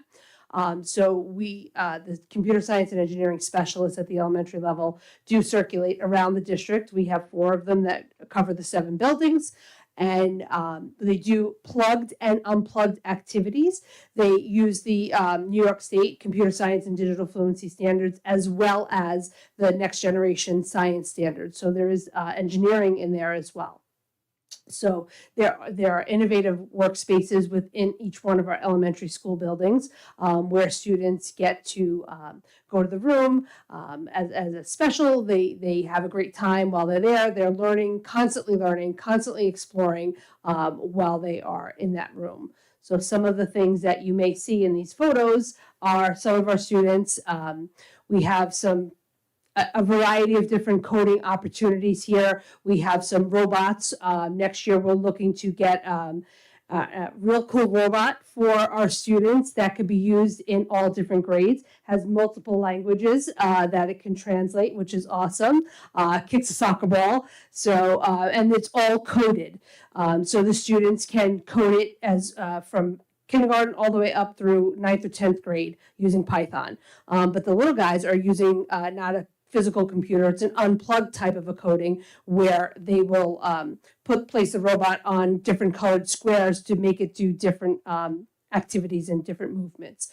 So that's some of the cool stuff that is being done in that room. Other pieces of it is on a 6 week rotation, so students get to experience that once a week for a period of 6 weeks before they move on to the next to the next grade level. So some of the things that they do experience are Legos, Ozobots, Spheros, Gears, Bluebots, Kidoyo, which is our coding platform. It's several different types of coding. Lessons are infused again using the science and engineering concepts as well. Questions about computer science? I have to tell you, I still remember the Ozobots because I remember years ago, like 5 years ago or so, and it might even be 6, but I just remember my kids were both in elementary school at Cherokee and came home and said to me, "You have to go to Barnes and Nobles tonight because I want my own Ozobot." And I said, "Sure, I'll go buy you an Ozobot. I don't mind. They're great. This is educational. You never asked for educational toys." Until I went to Barnes and Nobles and spent $120 on each one for them to play with for a year. I think I still have them at my house if anybody wants them. But they were exceptional, and they used them all summer long. After, like, it was such a great program for elementary. Just that one thing I remember, them making lines and following. It was just unbelievable that it kept them occupied at the table. So Ozobots are good for parents. It kept them occupied and off the computer, which was so nice to see them working with that. So kudos to you guys. These are great programs. It teaches sequencing and logic as well, which is something that we all need. Thank you.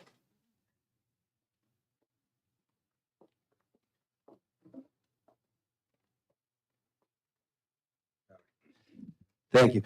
So a few years ago, coming out of COVID, one of our high school teachers, Ms. Roser, had this idea that we needed a little bit of a jump start, building social connections, building community connections, and helping students just kind of overall improve their mental health. So you may be asking, why am I talking about a high school class right now at the elementary presentation? Well, the idea was this. If we were going to bring this class to the high school, we didn't want it to stay in the high school. We wanted this to be something that we could share with the entire community. So this class, Positive Psychology, focuses on the positive elements of psychology, not your mental illnesses, but all the ways that you can improve your wellness and your decision-making and all sorts of things like that. So the way the class is structured is the students spend the first half of the year learning about, how to be masters in this type of craft. And then they go down in the second half of the year to all the different elementary schools, and they lead all sorts of positive psychology type of activities, right? So there'll be sensory activities, there'll be guided meditations, we'll have a gratitude, all sorts of things like that. So last year was our pilot year for the positive psychology class, and we got into 2 elementary schools and a middle school. This year, if all goes well, we should hit all 7 elementary schools. I'm coming to visit Tom on Thursday, and we're making the rounds. So that's been a really, really beneficial program. And also it kind of gives our high school students a chance to develop these leadership skills. So it's kind of passing the baton, and when they enter the elementary classrooms, it's not an adult telling you, it's a teenager. And for these elementary kids, you just see their eyes light up. It's like a built-in role model. So that's kind of on the social studies side of things, something we're doing really good. And then on the flip side of that, for business, we have a very, very similar program called Junior Achievement. Our National Business Honor Society students participate in a program called High School Heroes.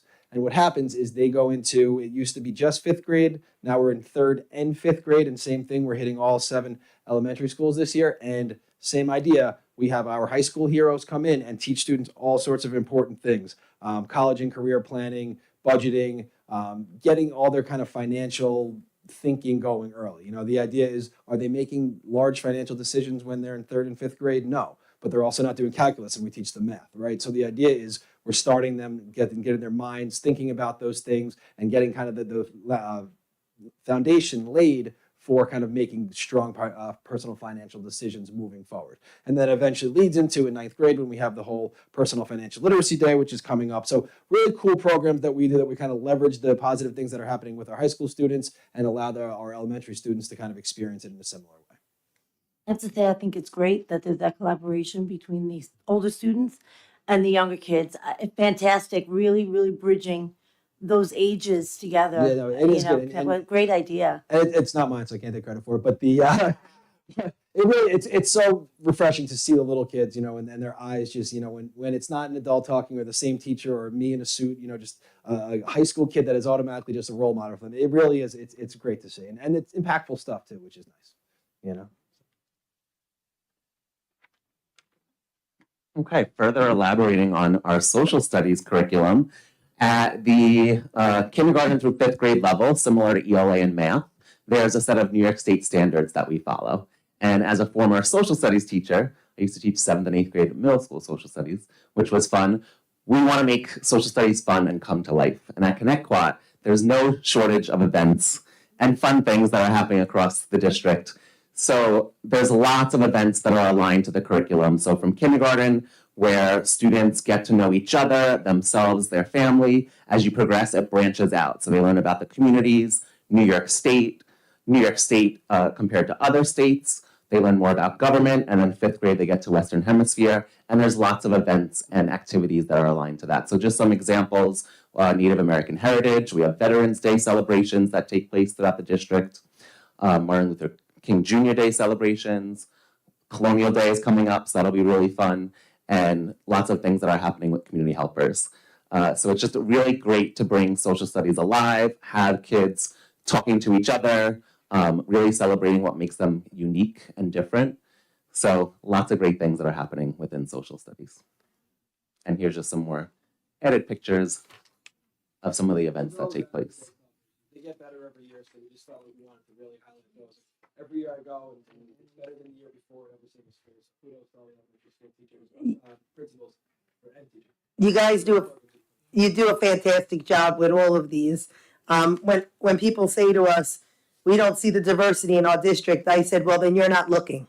Because I've walked into every elementary school. I can't even pick one that I love more than the other because, well, I do love you as Mr. Rankle. Mr. Rankle's in the front row and he wants, I got nothing but love for you. I miss you at RMS. But Native American Heritage, Veterans Day, Martin Luther King Jr. Day, Black History Month, Colonial Day, Community Helpers. It is just amazing the diversity that you have all built into our district. And that's why I've always said that diversity is wonderful. Even if someone like myself doesn't support the diversity, equity, and inclusion curriculum base, I do respect all three separately and love what you guys have done throughout the district. How you have used all of these to incorporate celebrations and also make it fun for students to learn at elementary. Because I have to tell you, I wish that I could say that when I was in school and I went to ConnectQuat, I loved social studies, but a lot of times it's a focus. Like a lot of kids who don't have focus, social studies is a very hard subject because it could get, and I'm sorry, I know you social studies teachers, I can get a little bit dry sometimes. I'm sorry. I know my father's a big history buff too. It's bad. But I love this, and I wish they did all of this when I was in school. And I love that we've evolved and we're doing so many great things to make it more fun. I love that kids are saying, "I want to be a social studies teacher." I'm like, "That's great. That's amazing. That's amazing." It's a hard subject. You really gotta and there is so much love for it now. You hear kids telling me, "What did you do this weekend?" "I watched the History Channel." I'm like, "You did what?" So I am saying you guys are doing a great job, and I love that people who don't see the diversity in our district should just take a look because we do a lot of diverse things. You guys do an amazing job with your teachers. I also would like to say that I had the opportunity to witness the positive psychology class at Boston. Phenomenal. These kids were amazing. I really couldn't say enough about the program. I thought it was amazing. I would love the opportunity to see the high school heroes. So if that's coming around, please send the invite to the board. Yes. Just because these programs, I mean, I can't say enough either. They're just unbelievable. And I love the collaboration between the high school and the elementary school children. It also helps for the kids who want to be teachers. It gives them a platform to try it out and see. And that was something that for the past few years we've said, how great would it be if a kid could go on a day, be a teacher for the day. I know that, and I'm only using Cherokee because I know, but Cherokee did the principal for a day. And I think that that's amazing because I think it does allow students to see, hey, is this something you'd be interested in? You know, maybe you wouldn't be interested in this. Like now you're in front of students and you're a teenager and you're like, oh no, this isn't for me. Maybe, you know, or you're like, wow, I could do this. I can talk to kids and I love that they're looking up to me and I love that I can teach them stuff. I think it's great. And like you said, it's building those leadership, those communication skills. So it's just it really helps everybody. So thank you. Great job. Thank you. And now this social studies presentation is history. I'm sorry. That's just a little bit of a sample of what a social studies teacher can bring to the room to liven it up. Welcome to science. All right, so for our science curriculum, New York State adopted what was a nationwide initiative to basically rebrand how science is learned nationwide. For New York State, the standards are called NISLIS. Statewide, we have 19 additional standards that are not included in the nationwide standards, which are called NGSS. That's the minor change there. This is something that was adopted back in 2016. And since that point in time, ConnectQuad each year leading up to last year rolled out implementing Science 21 as our curriculum, grade level by grade level, as they rolled over with the new standards. So last year we became fully aligned with fifth grade being our last onboarding grade. I had the pleasure of spending time with the fifth grade teachers, going through many, many rounds of professional development so that they were getting up to speed on all 4 of the new unit topics. This also comes with brand new lab experiences that are mandated by the state for grades 3, 4, and 5. So there are 4 labs or investigations is really what they are called that are implemented statewide. They are called Circle of Life, Light It Up, What's in the Bag, and Cloud in a Bottle. And these 4 investigations are baseline what the students across New York State experience, but we also have very similar experiences embedded within the Science 21 curriculum. So Circle of Life is similar to something that I'm sure many people will recognize as being the butterfly unit or butterfly lesson set that the students are getting experience with in 3rd grade. So you can see some pictures shared of some of the engineering that's going on in 2nd grade here. Cloud in a Bottle, I am excited about because it is something that then spirals up to the high school in earth and space science. We also use bottles, which thank you to the students throughout the years that I've had in the past who've drank water bottles throughout the day and then given them to me so that we can make clouds for weeks and weeks and weeks to come. We also have, along with our Science 21 curriculum, a few different additional endeavors that we undertake so that science have even more of a deeper understanding for the students. Once again, in addition to the units that they do within their classrooms, they get experiences. So grades 2nd and 3rd go to BOCES outdoor education. They visit ConnectQuad River. They get field experiences in nature, which they love. Star Lab comes to each of our buildings. Grades 1st and 5th get an experience learning about the sky. Students also love that as well. We have a speaker come with us, and we now have a wonderful dome that they can walk into. We used to have to crawl into the dome, and some kids used to get spooked that maybe they wouldn't be able to get out. But now because they walk in, kids are a lot more secure with it. We've been using it now. We are planning to add an experience for kindergarten for next year and for 4th grade, and we're still exploring those possibilities. So as you see in all the curriculum, science is second to none. Lots of exciting things are happening in science. Kids love science. They love the computer science and the engineering. They love these activities because they're hands-on and process-driven. Thank you. Thank you. They look awesome. These trips look great. They really do for kids. Awesome. This is so great. So funny enough, a colleague of mine just showed me that her daughter, they had the Star Lab in their school. And I was like, oh my goodness, we need to bring that to ConnectQuad. And here it is. We've had it for a long time, but we're using the new dome now. But that's so great because bring the planetarium to the kid, right? That's Yes. awesome. That's great stuff. Thank you. Yeah, my son did that. He's in 5th grade, and Yes. he thought it was great. It was really, really awesome that he got to go in there. It was right there in the school, part of the school day. It really, really great. And the digital program that they provide with the digital projector is so much better than the analog one we had run in the past. So, good show.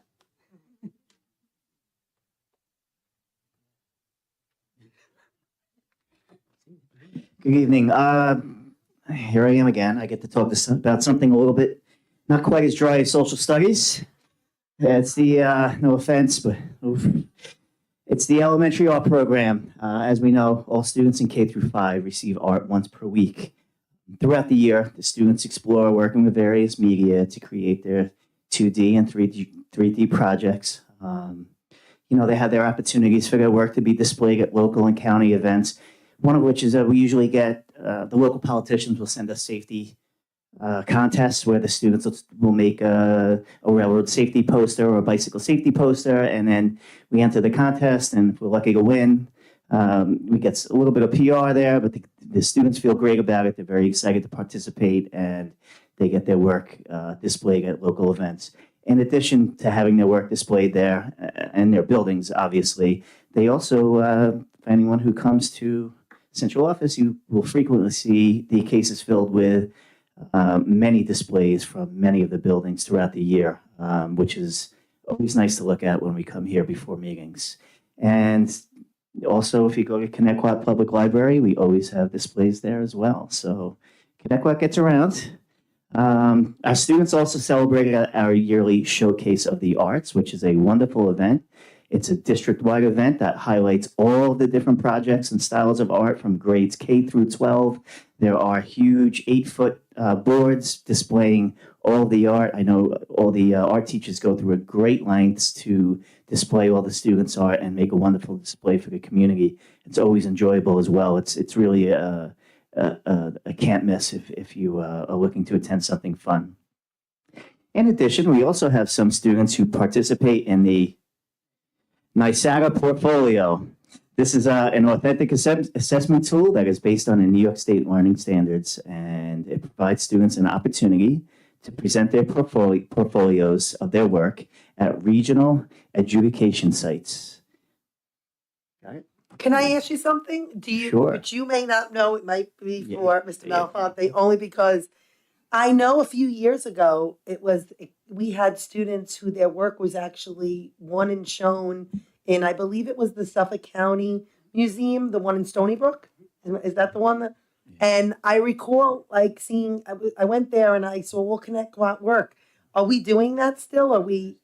There's different exhibits and things that go on throughout the year. Actually, we have 2 students who just made Long Island's Best at Young Artists in Texture. They'll be presented at the end of March. 2 high school students, so that's something that's really a select group, which I'll talk about another time. But we have 2 students this year that made it out of 80 that were selected for the best on Long Island. So they made that one in Heckscher and Huntington. There are other events and things that happen throughout the year that different museums put out. We do the Baffa Gallery down in Sable. That's also another one that we're involved with. So there's many things that do come up and that we are. No, that's amazing. That's amazing. Yes, thank you. Okay, and on the next slide, this is a quick one. We have our elementary art show. This spring, we have our annual elementary honors art show. And at this event, we honor the top students in each building on their work for the year. If you take a look, actually, is that me? That's you. That's wonderful. I get to see myself. Now I'm really disappointed. So it's a wonderful event where we have our top students and they're celebrating their work for the year. We also have some collaborative projects that we do throughout the year with the youngest elementary students to give them a chance to share their creative ideas with high school students. So on the example on the left, these are some of our kindergarten students. They're asked to use their imaginations and draw silly and colorful monsters. And those are sent to the high school where the ceramics and sculpting students bring these monsters to life. It's awesome. And the younger students they get to see the final piece at the Showcase of the Arts. So it's their first time they get to see what the final project looks like. It's one of the great things that we have that evening, to go in and watch the students walk up to the table and realize what their piece looks like right in front of them, and then they get to take it home. So it's wonderful, and it's great for the high school students to work with them and make their project come to life. On the right-hand side is the Monster Project. It's a collaboration with some of our first graders and the high school students. The elementary students draw monsters from their imagination, and the high school students reimagine that and using their advanced techniques and skills, and this culminates into a monster book project.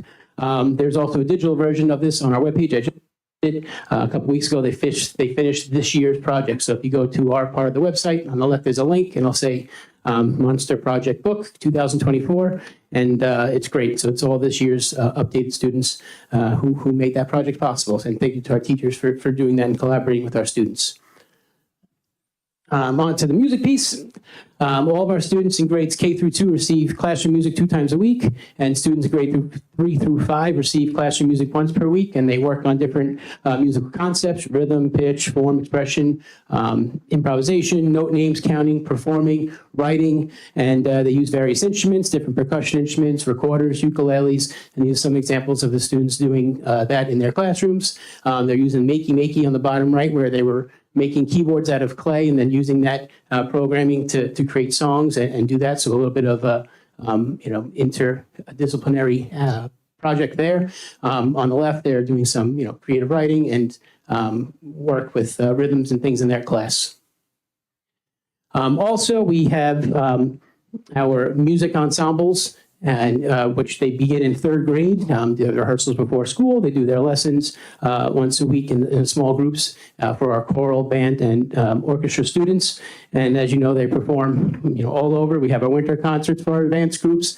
Springtime, it's wonderful. We have our beginner and advanced groups. We have, I think there's 21 concerts coming up in May throughout the whole month, which is, it gives all of our students a chance to perform.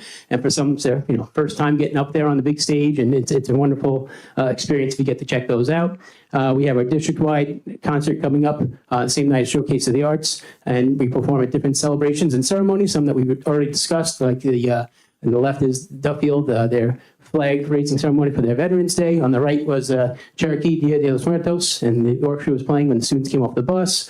And we have, Idle Hour picture right there from their musical performance they do every year, and some of our other buildings do similar performances with that. And like I said, we have our district-wide groups coming up for the Showcase of the Arts, all of our 5th grade band, orchestra, recorder, and choral students. We're involved with SCMEA, LISPA, NISMA, a lot of events and things that go on throughout the year. I'm happy to say over 82% of our students in 3rd, 4th, and 5th grade perform or participate in our elementary performing arts. So it's really a great opportunity for our students. They do a beautiful job, and we're very fortunate to get to do what we do here. So thank you for your support for all that. Can I ask you, on the elementary level, I know that you guys are doing a great job with encouraging students to be part of the band, the recorder, the chorus. What are we doing? I know that this is elementary, but is there any push on the secondary level, at least in the middle schools? Because I know we start to see kids fall off. And I know there's other reasons. There's sports, there's activities, there's clubs. But is there any future vision? Like, what does 2030 look like in the way of secondary, at least middle school? Correct. Middle school, because the kids are bridging over in 6th grade, and it seems like they're falling off in 7th grade. One of the things that we've always focused on, even when I was in the classroom at Ronkonkoma Middle School, working with those 6th graders, finding the students that are coming in, is working on that attrition, keeping the students in the program, giving them opportunities, showing them the benefits, not just get to play music, but also what it's doing for them, how it helps them become better learners and better students in all academic areas. So it's a wonderful chance for them to really benefit from playing music and performing together. And one of our goals that we always continue to do is to keep students encouraging to keep performing with the support of the community also, and giving them opportunities to show, why it's so great and why we do it, and also get them excited as we go and perform different things at different levels when you move up through the secondary groups. Thank you. I didn't mean to put you on the spot. That's why we're here. No worries. It's all good. Thank you. I have to say that at the library, people really appreciate that artwork around us. I say we love it. Every time it goes up, I'm usually sitting at the desk and I'm like, oh, what do we have now? And it's great. And the parents come in with the kids, they take a picture. And so, thank you for taking part in Of that. I course, think and it's thank you to the fantastic. teachers who put it all together and work Yeah, hard they to do make a sure great that job. make it all happen. So thank you. Absolutely. And I love that collaborative project with That's the awesome. kids making the drawing and then the older kids creating it and bringing it to life. That's great. Really, really awesome. Great job with that. I didn't start it, but I will gladly promote it and push it around because it's wonderful, and I'm glad our students get to do that together. So, Yes, me thank you. too. Thank you.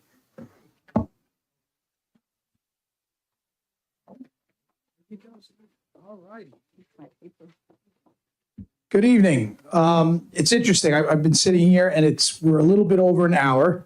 And I was thinking that the elementary school day is, I think, 6.5 hours, right? 6.5 hours. We've been sitting here over an hour listening to some wonderful information from the world of academia. And how do you feel right now? What do you feel like you need to do besides go to the bathroom, maybe? You need to what? Say it. You need to move, right? Now, I'm not going to make you move. I'm not going to embarrass anybody. But my point is this. Could you imagine being a kindergartner or anybody in K through 5 and having this long school day coupled with the fact that we have sedentary lifestyles because of cell phones and computers and video games and everything? We need to move. So physical education, like I said in the secondary presentation, we've really become more important than in previous years. So that's exciting for us, and we embrace it. Really 3 takeaways, and I will be succinct. I'm going to try to get this done by 9:31. Ms. Poppy, I'll be the only one that stayed at 3 minutes. Just letting you know. I also want to know why Vinny got 6 slides and we got 2, but we're going to talk about that. Feeling inadequate. I'm feeling bullied. No. But 3 real takeaways. First of all, I'm very proud that the Board of Education, our central office, and our wonderful principals have supported the 3 biggest initiatives we've had in the last couple of years. Number one, we're probably one of the few districts that are New York State compliant with our kindergarten through 2nd grade physical education minutes. We do 120 minutes, which is required, of physical education from a physical education teacher. We don't, quote unquote, fake 20 minutes through some film in the classroom like many districts have done. So I'm very proud that we had that because those kids need more physical education. They need movement. The second thing, which Ms. Kimball will talk about in a moment, is our adaptive program, which is outstanding. And I'm not going to steal your thunder, so we'll let you talk about that. But the third thing is that we've kind of infuse the mental health initiative into physical education through the effective domain of learning. Physical education has always been taught through 3 domains: the psychomotor, which is the physical. That's all our activities, fine and gross motor skills, team sports, regular skills. Cognitive, students learning about how to take care of their bodies, learning about sports, strategies, etc. That was kind of traditional physical education. The affective domain, which used to be the lowest percentage of what was taught in physical education, is now the highest percentage or area of importance. So in the affective domain, which means how kids feel emotionally and how they treat each other, which ties into our mental health initiative, our staff teaches through sport and physical activity how to advocate and respect for themselves and others, persevere and be resilient, grit, right? That's our grit. Exhibit civility when confronted with adversity, through competition usually, connect the physical well-being to overall emotional wellness, and exhibit kindness through sportsmanship and empathy. So that's our mental health initiative through the affective domain within physical education. Our minutes are up to par for K through 2. And Ms. Kimball, take it away with adaptive. Well, no, wait, I'm going to ask a few questions first. So I had asked at the last meeting, I am very interested to know, what do your initiatives look like in 2030? What is the vision for PE, especially at the elementary? I know that you would know 3 years ago, I did a heavy push for special education to have not just the unified sports at the high school, which we then brought in bowling, which is great, but I'd also like to see unified cheer when that comes and I do like that the middle schools are doing their push with having the not unified, but a special education intramural piece, which is something that I advocated heavily for. Right. I would like to advocate for us to make sure that at the elementary level, we're doing something very similar, because I've I want every child to feel that they are included in sports, but at the same token, you want it to be what's the best for their ability. And so something very similar to what is going on. I know that we did do something where it was one day or a club or something like that at the elementary. I'd like to see more of that. And I would like to know, what does it look like, our initiatives in at least the health piece and the PE piece for elementary ed.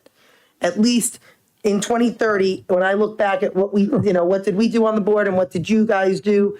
What can we do to make the vision of PE something that has more bullying pieces in it? I know that mental health is doing the bullying. I know that we do Wonder, but it's not something you can do for just 1 week. It's something we need to continually push so our students know that we don't want this in our schools. We don't want children to feel uncomfortable. What can we do? But so I think, you kind of summarized all the different unified programs and special needs and special challenges programs we have brought in. We basically have everything you can have. We have athletics for all, unified bowling, unified basketball. We do a middle school intramural initiative for our specially challenged students. And in terms of health on the elementary level, my dream one day is that we have, and we had this in my last district, we have health teachers teaching health at least grades 4, 5, and 6. That would be the health piece. Physical education-wise, I think we continue to build the adaptive program, with Ms. Kimball will talk about it in a minute, and to continue to infuse the mental health initiatives in phys ed through activity. Okay? Wonderful. Like I said, I want to see more elaborate and more effective initiatives that are working for all students, especially starting from K to 5. Agreed, 100%. I can speak a little bit to that as far as the adaptive phys ed piece and special education. So we are fortunate at Connecticut to have a dedicated adaptive physical education teacher who comes in and teaches students modified instruction in the physical education department. So they come in and they modify the curriculum, they modify the tools, they modify the skills, they give the students what they need individually to be successful in the phys ed classroom. Additionally, we do inclusion. Our special education students are included with our general education students in the phys ed classroom. So they're exposed to one another, they're playing together. So as far as that bullying piece, we don't really see it, not at Boston anyway. But in the elementary level, there's a lot of students that are playing and included in all of those classrooms. So we're very fortunate to have the adaptive piece, and it's helping our students succeed. Okay, and next slide. Jesse, thank you. Yeah, just real quick on the adaptive piece too. Having that teacher is really what changed everything. As Ms. Kimball said, when we had a physically challenged student, especially kindergarten, first grade, second grade, it'd be very hard to mainstream that student or students into a regular class. Even though the teacher is certified adaptive, they're teaching 25 other children. So having Ryan Ingarosa, who's kind of a floater and goes wherever he's needed, is amazing that he can come in there and work with the students individually while they feel part of the entire class, included, as you said. And then we have some great fun events where we basically take our curriculum, we expand it, we take everything we just talked about, instead of just in the classroom, we expand it to your grade level within your school. And now we're going to increase that socialization piece. They're going to take what they learn and use it with all the students at field day. Field day is always very fun. And then we take it to a different level with the fifth graders. They come up to the high school, and we have the traditional coming together day, which is always a great time. And now they're kind of meeting kids and getting ready for that middle school experience. But again, we're using what we learned in physical education, and then we're incorporating it throughout the entire fifth grade in the district. And then, of course, the circus. Before I talk about the circus, I just want to also add, we have clubs. We have physical education clubs, and our special education students participate in those clubs as well. So the circus. So our PE teachers work with the Connecticut PTAs on the elementary level. They introduce circus art starting in kindergarten, And every year from kindergarten through 5th grade, students learn the circus arts of like juggling and stilt walking and plate spinning. And it sounds like a lot of fun, and it really is. It's a circus. But they're learning a lot of really valuable skills. They're learning teamwork. They're learning patience. They're learning to follow through and focus. And so it's really a great experience. They build their confidence. They get to participate in those skills throughout their careers in elementary school. And then in 5th grade, they have a circus. They get to perform for their families, friends, teachers, and put on a circus. And really, it develops their confidence level and leadership skills. So it's something that the PE teachers work very closely with the PTA on, and we're very fortunate here at Connect-Quad to have that program. The circus is amazing. It is. It is amazing, right? It's amazing. The students It is. I love it. My son just did it at Sycamore. We just had it, and it was great. And one of the things that I just love about it too is that there really is a part for every single kid. Yes, absolutely. Because if they're not going to spin a plate or do the devil sticks or like my son did, if they're not going to do that, they're clowns, and they're so cute. And even there was one child that with the wheelchair, and they incorporated that right in. It was adorable. These kids did great. The teachers did great. The people you bring in do a great job with these kids. Great thing that we do. What you saw with them working together, all students, is really it's really what Connect-Quad's all about. We are inclusive. We want all students to succeed, and we want them all to work together. So it's really a microcosm of the district when you see that circus. I would also like to, the circus is amazing. Love that you guys bring that stuff in. Mr. Mallory, one last thing. I see that you guys do all these special events, the field day, the coming together day, the curriculum connections. What I would love to see next year is also at the high school level. I would love to see the PE piece and I'd like to advocate to see more help for a night like Freshman Awareness. We saw a bunch of things going on in the gym. Would be great to have some, more of physical education being part of that, considering there was a lot of activities going on, right? There was a lot of activities. There was a lot of activities, and he's not the best at tug of war or any of that stuff, so I have to say what it is. But I'm just saying it would be nice. The other thing we could do with that is get our athletes helping athletes involved. The That would be best part great. is when the older kids help the younger kids. It's the best thing we do. That would be great. I've been asking for years I advocate for Freshman Awareness every year, and I will continue to, because I think it is a fabulous program for transitioning our 8th graders into the high school, just like when we transition our 5th graders into the middle school with Coming Together Day. I feel like Freshman Awareness is almost like that Coming Together Day. And I would love to see more of things that are done for Coming Together Day to be morphed into Freshman Awareness. Outstanding, yep. Be glad to do that. Great. All right, thank you very much. Thank you. Thank you so much to everyone. That was a great presentation. So many great things happening. Thank you. I just want to close very quickly by offering one point of clarification. So our elementary students do receive health education. They receive it as push-in lessons through our social workers. So there's not a dedicated health teacher. And Ms. Napolitano, for just to kind of clarify that point, I don't want it to sound as if they don't receive, because we are required by law to provide. No, I figured certain that. I knew aspects that of there health was- education to elementary. I knew that there students. was push-in, but I'm more concerned with the health piece and the PE piece for our special education community. I see that what I had advocated for, we're doing in the middle school, we're doing in the high school. I want to see it more in the elementary. Right.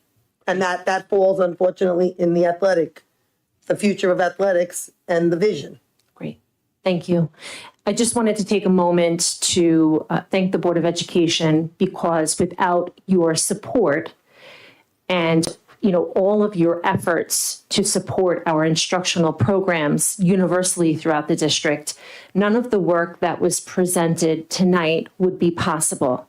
I'd like to thank personally the administrators in the room for facilitating all of this work and dreaming big, and really thinking about the future of Connect-Quad's youngest learners, expressing what their needs are, and then kind of going out there and figuring out a way to meet those needs that best suits our district. You're all highly esteemed in your buildings, but please know that you are highly esteemed at the district level as well. Thank you very much for this presentation this evening. Thank you. Before we move on to discussion items, I was notified that Miss Lisa Farrell would like to be nominated by the Board of Education for the Eastern Suffolk BOCES Board. So if I can get a motion to nominate Miss Lisa Farrell as a candidate for a position on the Eastern Suffolk BOCES Board, First Supervisory District of Suffolk County. Motion, you got our vote. Can I get a second? Second. All in favor? Aye. Aye. Aye. Thank you and congratulations.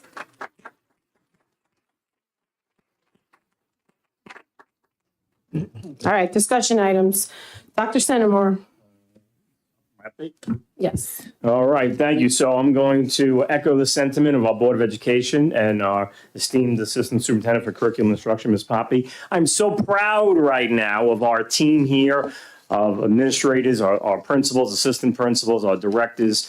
A great job tonight, as your colleagues did a few months ago with the secondary presentation. It is so important that we have these conversations about the bread and butter of a school district, which is our learning, our instruction, the great work of our teaching staff and our support staff, and the fine work of our leaders at the helm of the buildings and departments.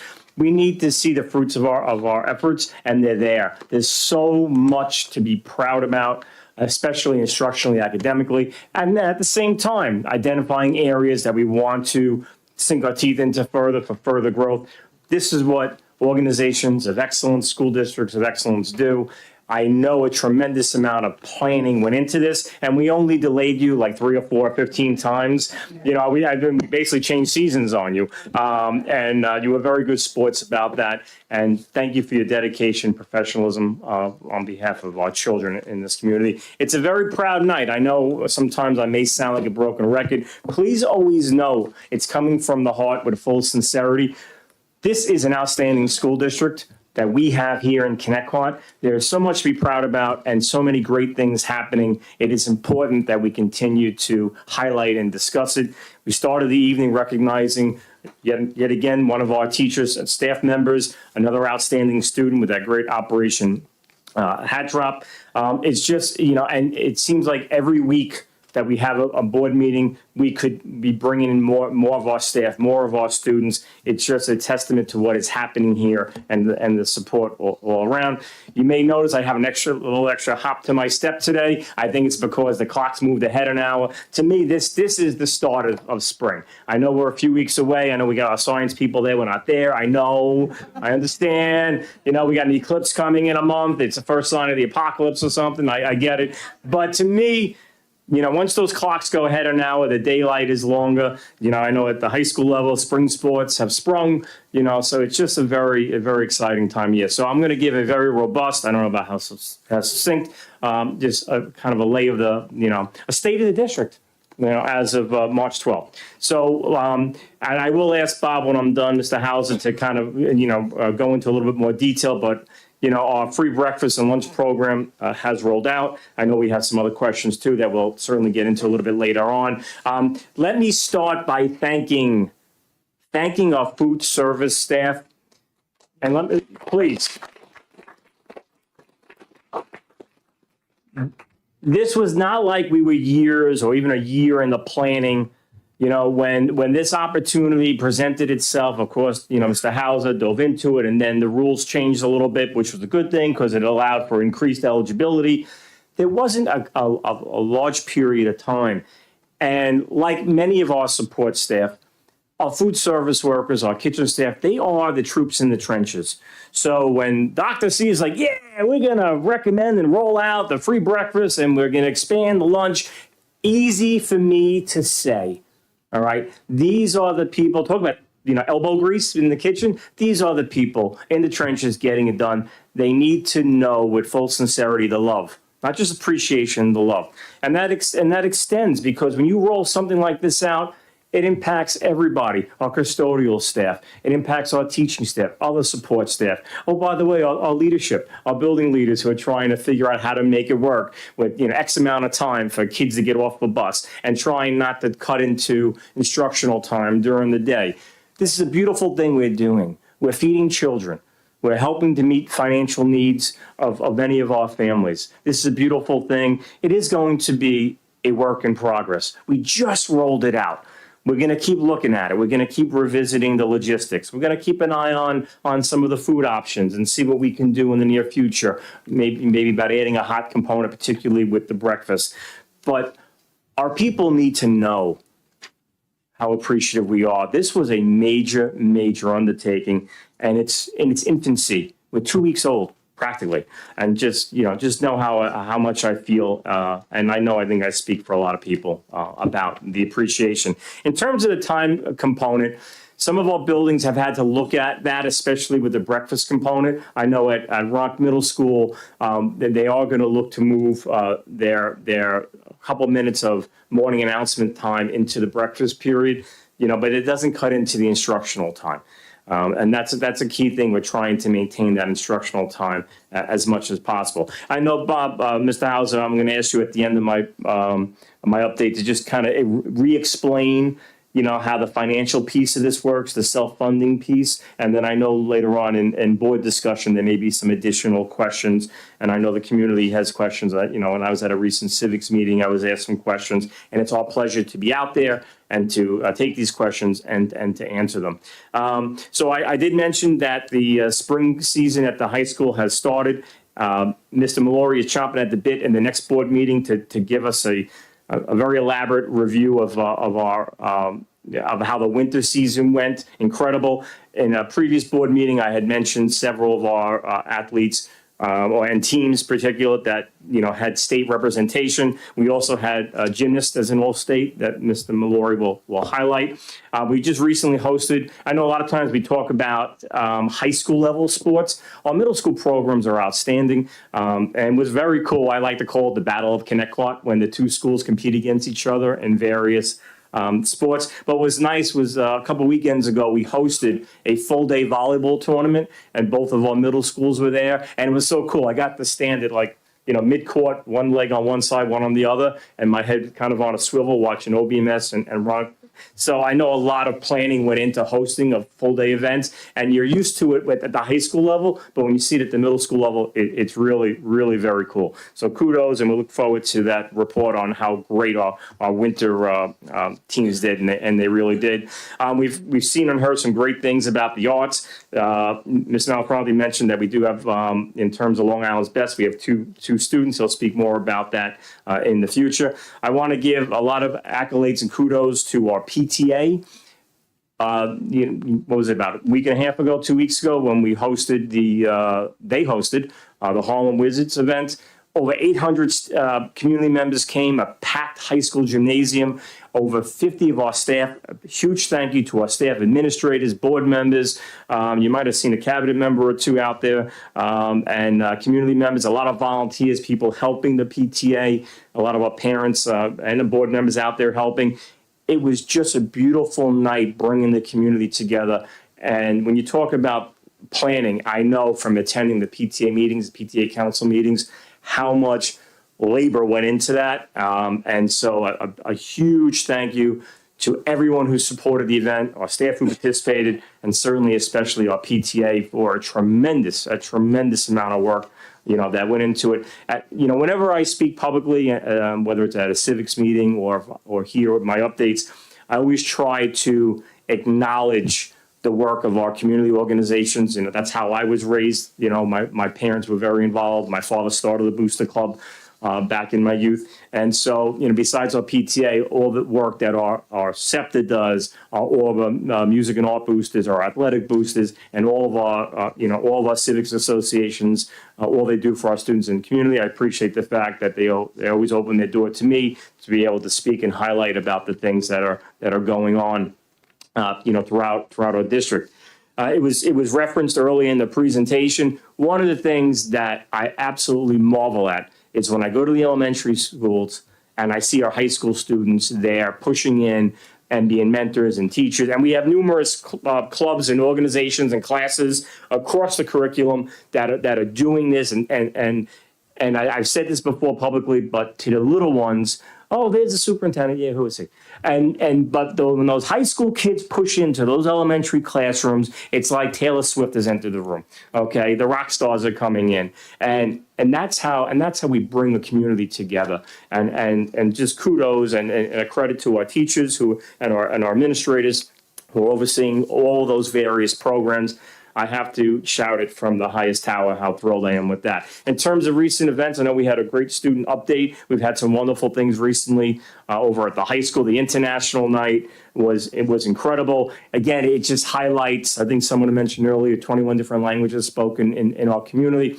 It just highlights the beautiful diversity of our district, which is an absolute source of pride and strength. It was a wonderful night, and it was cool because the families were involved, with either providing the information on the boards or making so many wonderful meals. It was incredible the amount of food that was there and how great the food was.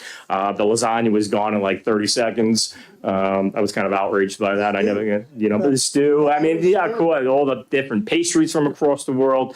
Again, whenever we could celebrate the culture, because we're a nation of cultures. It's a beautiful thing. This time of year, Ramadan just started. So to all of our families who are observing Ramadan, have a happy Ramadan. We're about a week away or less. I wore my green. We got St. Patrick's Day. We got a lot of great holidays this time of year. And again, it just highlights all that's really great. I want to thank our World Language Department for a great event that night.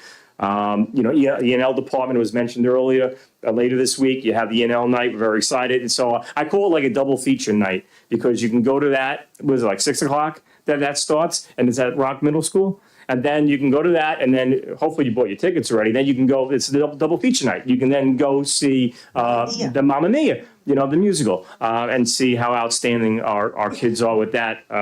In terms of their theater performance, highlighting the great work with the arts. And then the very next night, talk about a busy week over at the high school, the very next night, the career night. And it was very cool because Ms. Poppy said, oh, it's nice that you're here, Dr. C, but I need to put you to work. And so what was absolutely. So what was very cool is I had the honor and privilege of kind of facilitating for about an hour a group of students and their families with we had numerous members from all 4 military branches, even the Space Force. And I was asking them all kinds of questions about like ET and everything else. And are we really reverse engineering alien technology? And they kind of said, we're going to have to take you into a side room if you keep this line of questioning going on. But it was really cool. I was able to facilitate that discussion. And it also included law enforcement from Suffolk and Nassau County.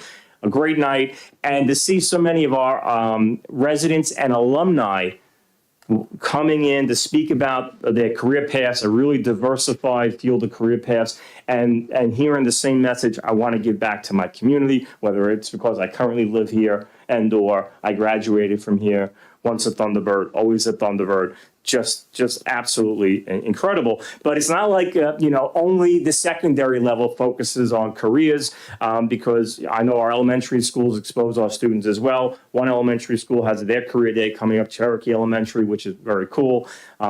So this emphasis across the district with these exposures are great. I know that we have some concerts coming up with middle level concerts, the pop concerts. Looking forward to that. I hear that Mr. Malfront is going to open up with a little bit of Springsteen. We can't wait to see that. I have a little list selection that I might give you with regards to that. And once again, I know I referenced it already. Mamma Mia at the high school opens up Thursday night, goes into Saturday. Be there. Thank you very much. And Mr. Hauser, can we please just go back to the breakfast lunch program? If you could just once again, you could be succinct though, kind of explain the financial component of how that works. Sure. So today we completed the 8th day of what is called the Community Eligibility Program or provision. And that's in effect at 9 out of the 10 school buildings. There's one school building, Idle Hour, which is separate, being under what's called the Paid Lunch Equity Waiver Program. The reimbursement rates are different under CEP versus the Paid Lunch Equity, But for the most part, big picture, under the CEP program, for every breakfast that is served, the district, I'll say, nets $1, okay, from what we pay the vendor, Aramark, versus what we are reimbursed. The profit is $1. On the lunch meals, it goes up to $3 is the net that the district actually realizes. So obviously, we would love to encourage the more students who participate in the program. The net result is a financial gain to the program, but that's not what the whole program is necessarily about. So our goal, only 8 days into it, we're seeing the numbers fluctuate from building to building. Hopefully they'll be a little more steady and we can get a better idea how the program will perform financially. So, Mr. Hauser, on the 8th day, you have not rested. No. Very good. Thank you for all you're doing, Mr. Hauser. It's a huge undertaking. Thank you, and thank You're all the lunch staff.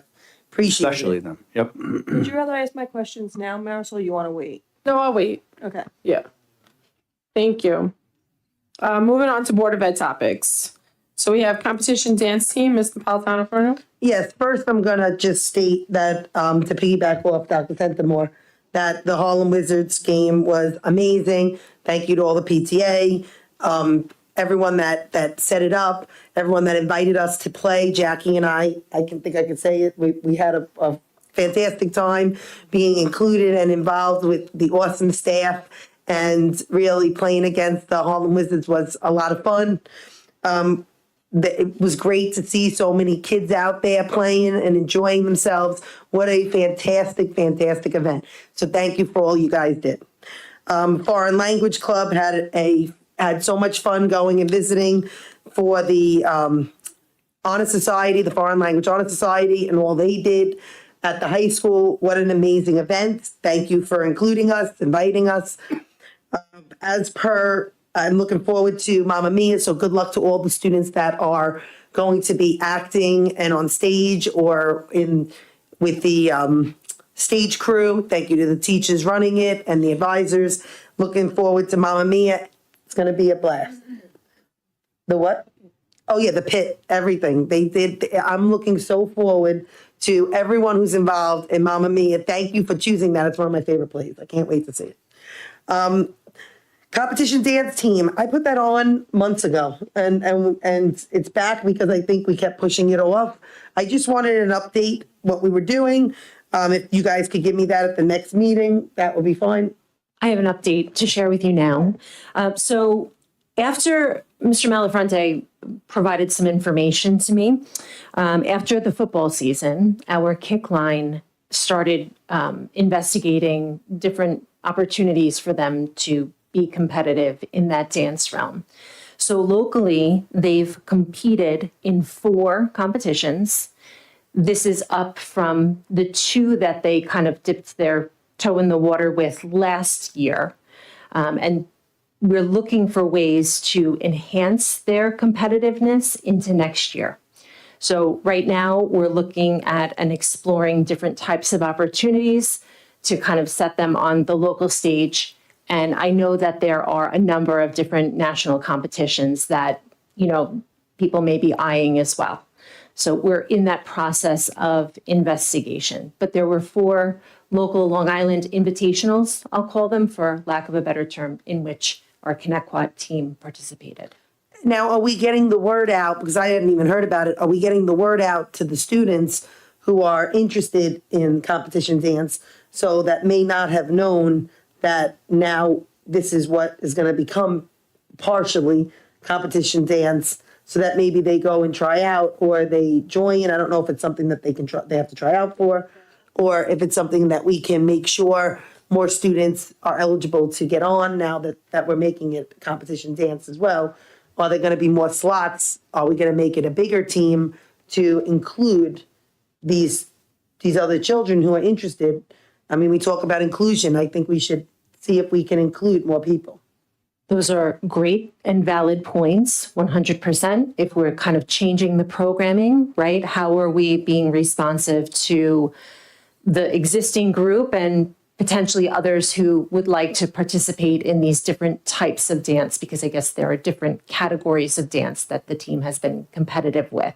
So I think that publicity piece is a good part of that investigation and that sort of reimagining of this team and this work moving forward. I'm just going to add, a parent did write in that in the fall, there are not tryouts, that everybody can make the team for participating in the football games and things like that. When the competitions come along, I guess in the winter, they actually do have tryouts, and it's very competitive because they want to do, better within the competitions. So, and as we expand into different types of competitions, I'm sure that that's all going to be sort of discussed and fleshed out through this process. And Mr. Malafronte is kind of looking at that in addition to our opportunities to develop a dance program through the curricular side of things at CHS next year as well. Wonderful, thank you. That's great, thank you. Greg, you want to do it or you want me to? Board of Ed President Responsibilities and Fair Leadership, Ms. Napolitano, Furno. As per Robert's rules and policy, we are supposed to make sure that no person's name is spoken at the mic. Unfortunately, due to the lack of leadership on this board, we have had no direction and no stopping of this occurring. Despite who it is, whether it's someone related to someone up here or not, you do not allow people to say people's names on the mic. In doing so, you make it look like other board members are saying it's okay. And I was very clear with that I was not okay with you not saying something. Okay, in the future, I would appreciate if somebody is at the mic, regardless, the rules are followed. The rules have to be followed, no matter who you are. The rules have to be followed. We can't keep screaming out code of conduct, this and that, but the same board members won't call out when you do something wrong. Okay? There has been too many times that you have not stopped people at that mic. We're not supposed to talk about a building. They're not supposed to talk about a person. There's certain things they're not supposed to talk about. It is your responsibility as the person who runs the board, as our spokesperson, to stop those people. It is not my responsibility, despite what some think on social media. It is your responsibility, and you should take ownership of that. You're correct. It is my responsibility, and I appreciate you saying it. Board of Ed campaigning platforms, Ms. Napolitano, Furno.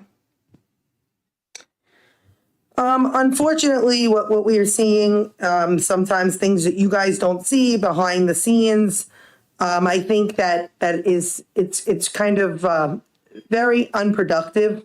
I'm looking because I actually wrote. I had sent an email to the board in regards to code of conduct, in regards to Board of Ed campaigning and platforms, and just board members saying, I am compiling this and that. What are we doing up here? Are we here to advocate for students?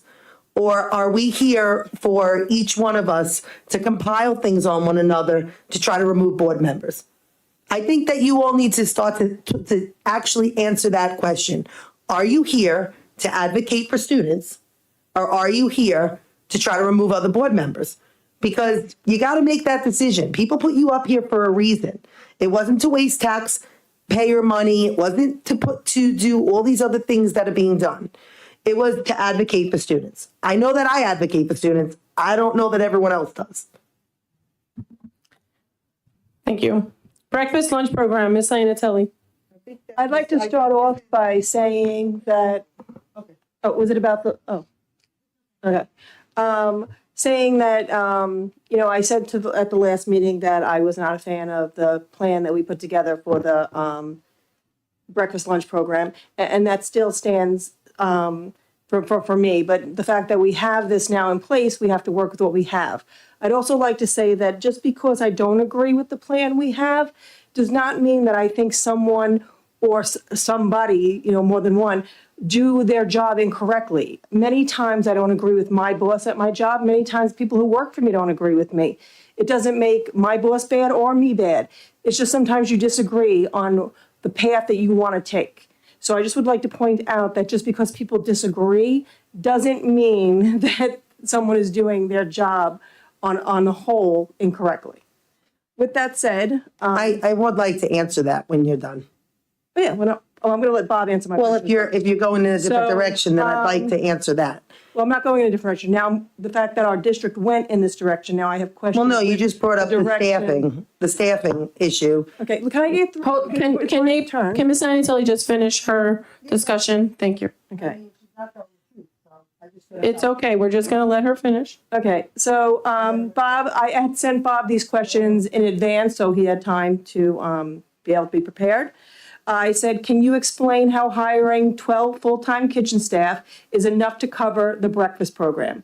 Many buildings only have one person taking care of the breakfast for all the students. Will this be reevaluated if we need more staff to cover, especially if new options will be available? So yes, as a matter of fact, yesterday, Dr. Senamore, myself, Mr. Kohler, we met with the cook managers. It's not the first meeting we've had as a follow-up, really to just reconvene and evaluate the first 7 days of the program. Today was the 8th day of the program. So, we're taking this one day at a time. We're listening as carefully as we can to the cook managers, right? We have a cook manager up at the high school who's, for the most part, solely responsible for that operation. And we have a cook manager at each of the middle schools who are responsible not only for the middle school that they're at, but also for 3 elementary schools. And then we have a cook manager who's dedicated just to Cherokee. So, following that model and relying on the cook managers to provide their feedback to us, we are, in some cases, reassigning staff, in some cases, moving people to different buildings in order to meet the demands that we're seeing breakfast-wise and even lunch-wise. Oh, Bob, Finish all my questions. well, that's good. I have to ask him a question. Is everybody on this board forgotten what actually took place? I mean, April, didn't you say to us, and I'm fairly positive, that why can't we take staff and split them in morning shifts and night shifts to avoid having to pay them medical benefits? Do you not recall that? I wanted to hire extra people. And we did the morning. No. You were clear when you said, clear. You said, Dr. Sentamore, why are you not I wanted to hire people for the split shift. I'm sorry you misunderstood. But I didn't misunderstand. You wanted to take our you can't answer her staff. question and interrupt her You answer. wanted to take our staff. Marisol, you don't even know what the truth is. No, it doesn't matter. You answer a question and you don't let her finish answering. Unless the audience of people that support you. I don't So care if you don't nobody's like here. to tell the truth. So then why don't you tell the truth? Jackie, you The can't truth ask her a was, question and not let her answer. She wanted to take staff and put them in split shifts. Give the morning? Are you going to tell me that's not what happened? I'm asking you to let And I'm her asking you answer. to tell the truth. Can you do that? Since you've never done it before this year. Jackie, you asked the question. Let April answer the Can you question. answer the truth? I Do you know what the I truth always is? give the truth. Then I'm asking you. You April, were in the room. I'm not speaking as to April's state of mind when You were saying in the what room. she's Oh, doing. and Marisol, trying to be tough with me doesn't work. I get it. Social media's gotten to your head. People are crying that you don't know how to Jackie, I don't run a care about meeting, so social you're media. crying now. But don't come at me like that, okay? You can't Unless ask you want me to someone come a at you question like and that. not let them answer. And I'm asking you to answer the question. I'm No, not I'm asking not Ms. speaking for Granatelli. April. Well, I'm asking you, or you were in the room. Do you not know the truth? Do you just sit on the fence for everything? Do you No, stand for anything? I am not speaking for April. Do you If stand for ask anything? April a Were you in the room? April, would Well, you? Brian, finish now you answering come to the question? defense of your. Because your behavior, you're over talking her when she's trying to talk. Brian, you just told her. Were you in the room when April stated that she believed we should take the staff, take eight people, cut them 4 in the morning and 4 at night, Dr. Sentamore? How come we can't do that? I mean, am I the only one who knows how to tell the truth? Can you let Dr. April, Centimore? Can you let April You were in finish? the room, Dr. Centimore. Were you not All right, asked? so you're just to going to cut the steamroll stick? over everyone. Can Were you April not finish? asked to not follow the contract? Jackie, thank you It's a for your shame. question. No, it's a shame April, would that you like to guys answer or don't do? support our staff. Okay, so you know what? We will We have to don't recess follow. until we Oh. can get order restored. Yay! You're finally learning. Use the gavel. No, I will not Show use the that gavel. you have some. Just show that you have some leadership skills because you don't. No, seriously, Jackie, that's funny. That's your end game. That's your end game. Marisol, Marisol, constantly you putting it want down. to have a mediation with me because you think I can help you Can I campaign. get a It's joke. motion and a second to suspend the meeting until order is restored? No. Motion. Second. All in favor? Aye. Oh, The meeting is suspended until we can get order back. Okay. Yeah, I don't think you're getting order back. And you said that you would continue to be disrespectful in public. You said that.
to the end of the meeting?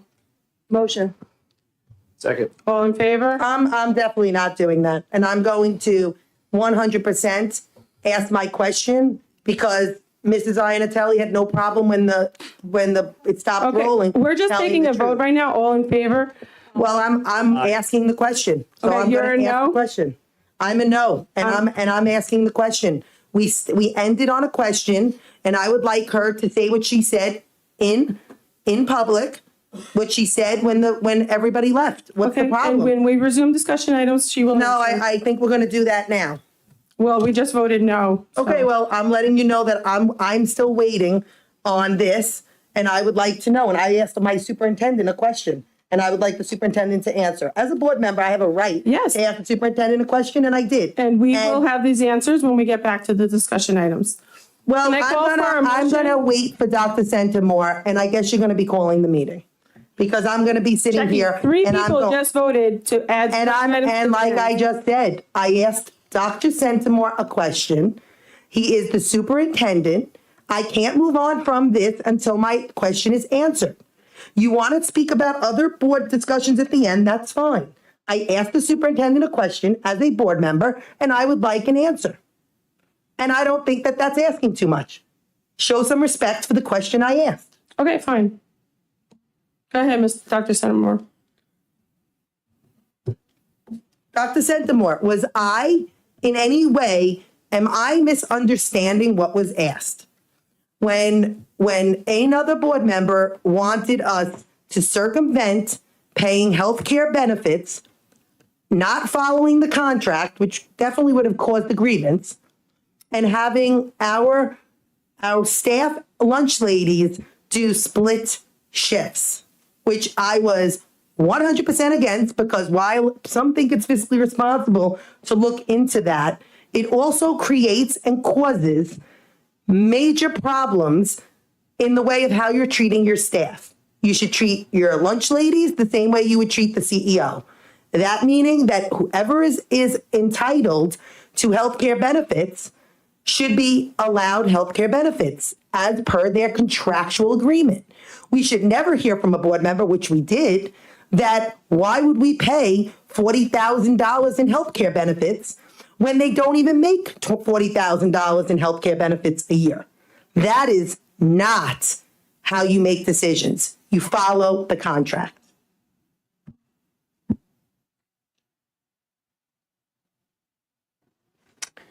So as superintendent of schools, I am not going to get in the middle of a political tug of war between my board members. I'm not, let me finish. Okay. So when there are questions from one board member to another, that board member should respond to the question. Okay. So I want to be very clear. My job as superintendent of schools is to build a strong relationship with each one of you individually, but especially collectively as a board. And that's what I've spent 8 months doing. I've also spent 8 months talking about staying apolitical as a district, but also as the leader of this district, which I am as superintendent of schools. And I'm not going to get in the middle. I'm not going to take the bait from any board member to be in the middle of a board political war. So there are questions here. I do remember these questions, and I do remember how they were responded to. Let other board members respond to those questions. Okay, as a school district, we will absolutely, because this is my job as superintendent of schools, we have collective bargaining agreements, not just with food service, but all of our employees.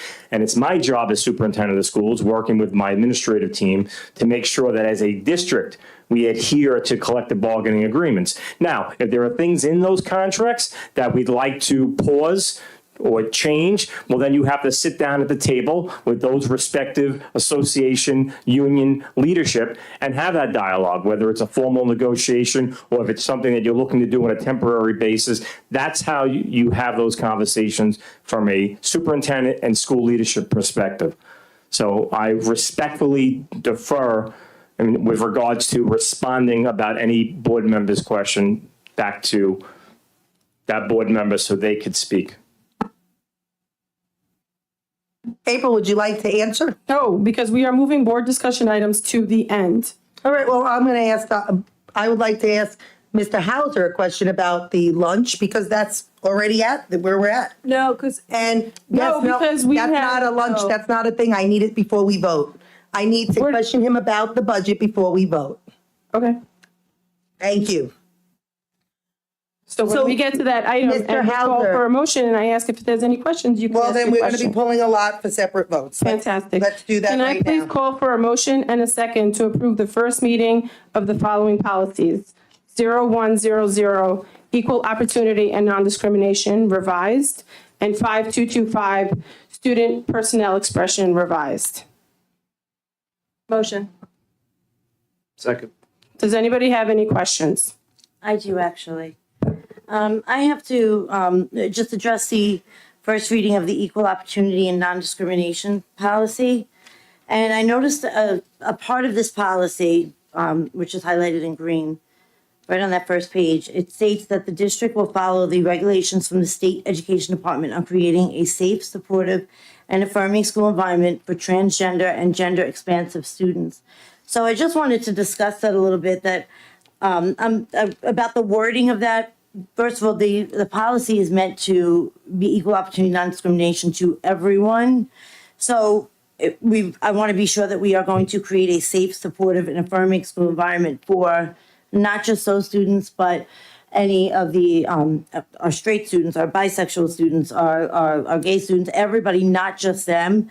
My other concern about this particular thing is that when I looked into the state education department, this guide, which you can easily find, and I urge any parent or anybody, if you want to look, it's very easy. Just Google New York State Education Department transgender guideline, and there are things in here which I had highlighted that I wanted to, and I don't know if this is a question perhaps for Doug or maybe for Jesse, about how much, if we put that in here, we are bound to what the state education department states. And to be fully transparent with the community, I want to let you know the things that are concerning me here is not to make a safe environment for any student. Before we go further, I don't want that to be twisted into some random thing that I'm not actually saying. My thing is that there are many points inside this document that state, let me go to it so I have it. Students may not have disclosed their gender identity to parents and guardians, and it is important for personnel to keep that information confidential from the parents.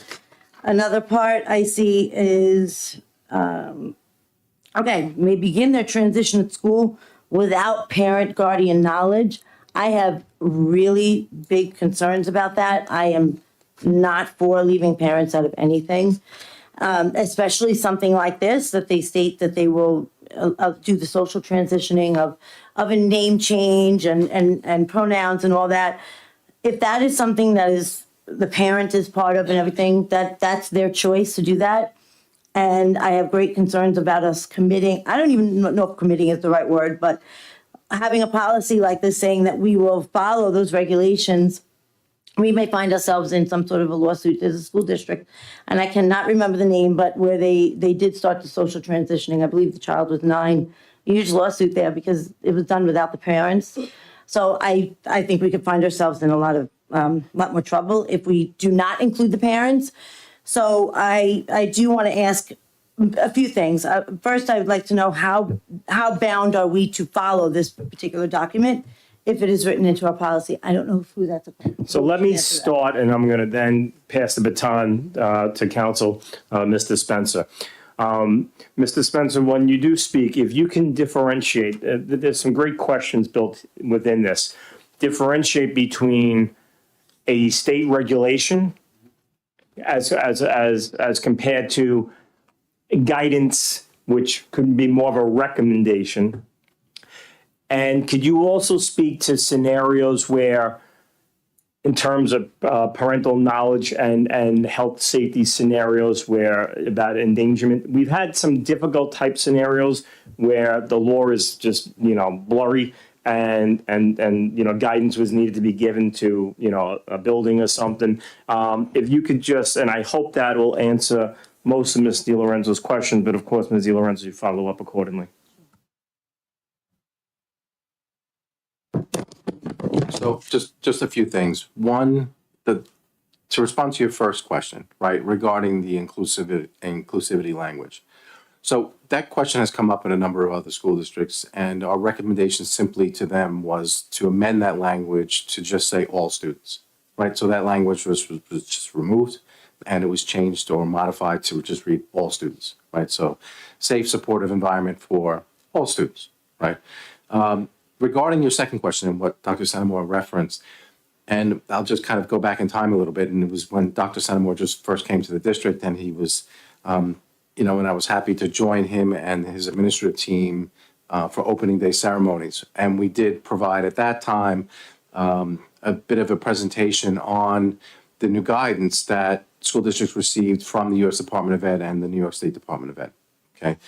Now, what that guidance did was it separated out those scenarios that Dr. Santamore was referencing in terms of, say, facilities use, bathroom use, locker room use, transitioning in school, and parent notification, and all these other issues, right? But it sorted them out into categories of what school districts must, what school districts should, and what school districts may.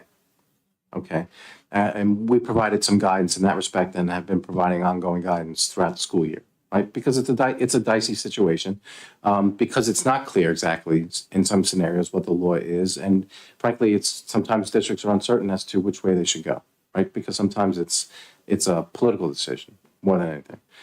So what's occurring is you are modeling your policy after guidance from, right, U.S. Department of Ed, New York State Department of Ed. I'm just kind of putting a slash in there, right, because one is built off the other one. What we'd be happy to do is take a look at the policy and obviously not tonight, but we take a look at it and make sure that, what we could do is we separate your policy out into the things that you must have in there, right? Things that you must allow for, things that you must do, and then separate that from things that you should or may, right?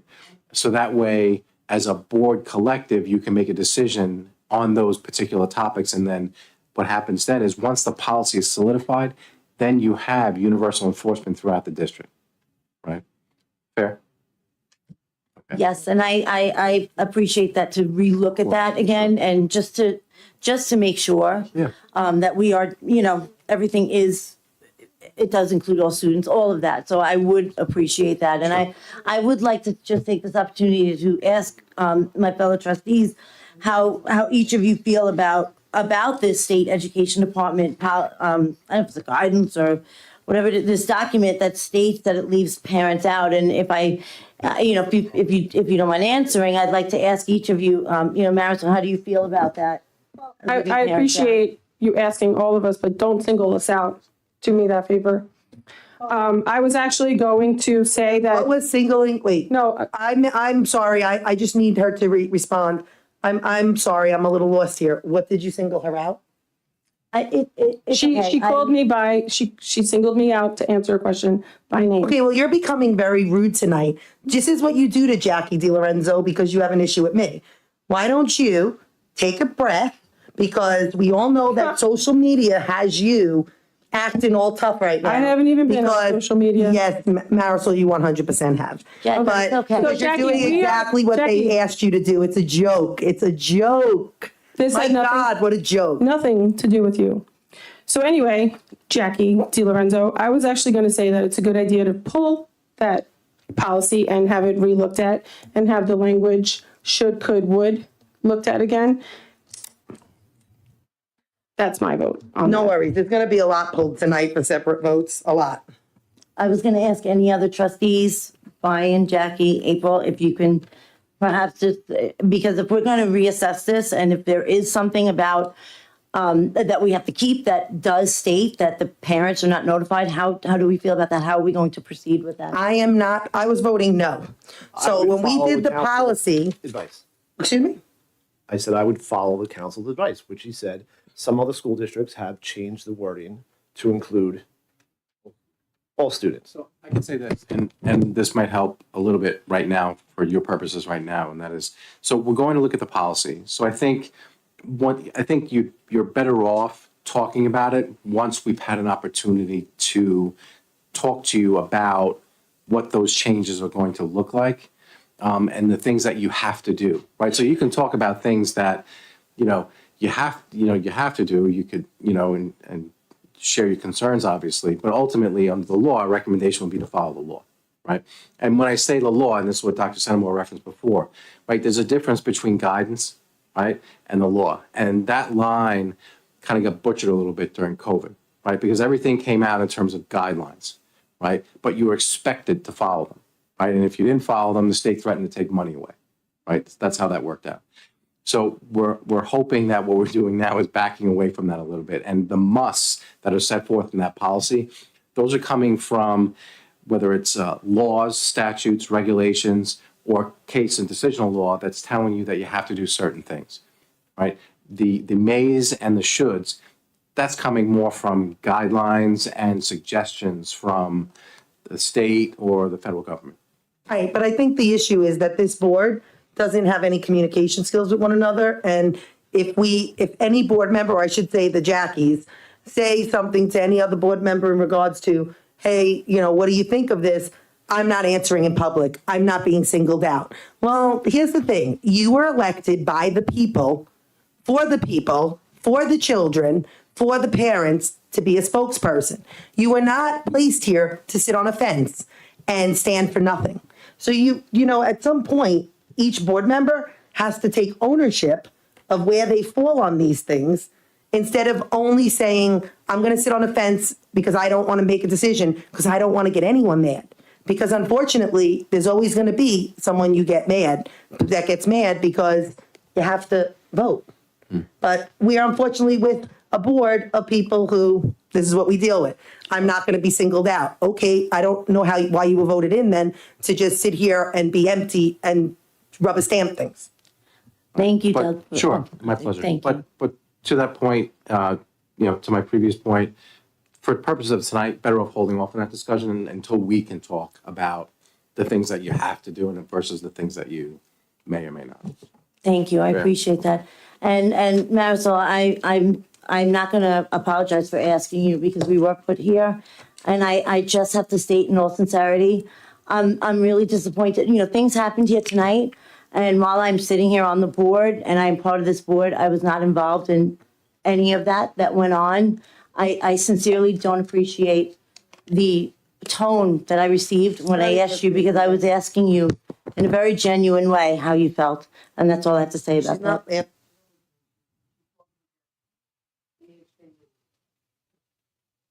Fortunately, I can multitask and I heard every word she said. Oh, you can So can I multitask, call but you for can't a motion? You can't tell people what you really think. And a second to approve the first reading of the following policy, 0100, equal opportunity and non-discrimination revised. Motion. Second. And I'll do a roll call vote. Mr. Murphy? Yes. And I'm a no. Ms. Napolitano-Ferno? I'm a no until it's amended and not amended here. No, we have to pull it to revise it. Ms. DiLorenzo? I'm a no as well. I want to see where we're going to go with this. We want it revised. Yes. Yeah, I'm a no on that too. I want it revised. I misunderstood. Brian thought it was revised already. Yeah, that's it. I'm a no. Okay.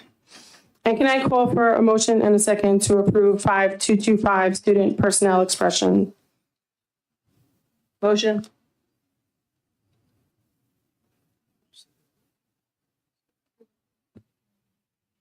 Second.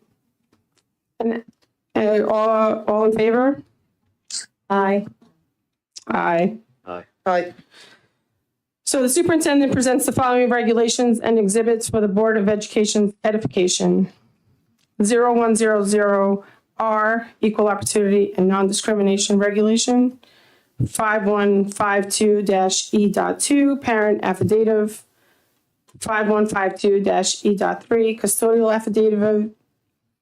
5431-E.1, Suicide Risk Assessment and Safety Planning Document.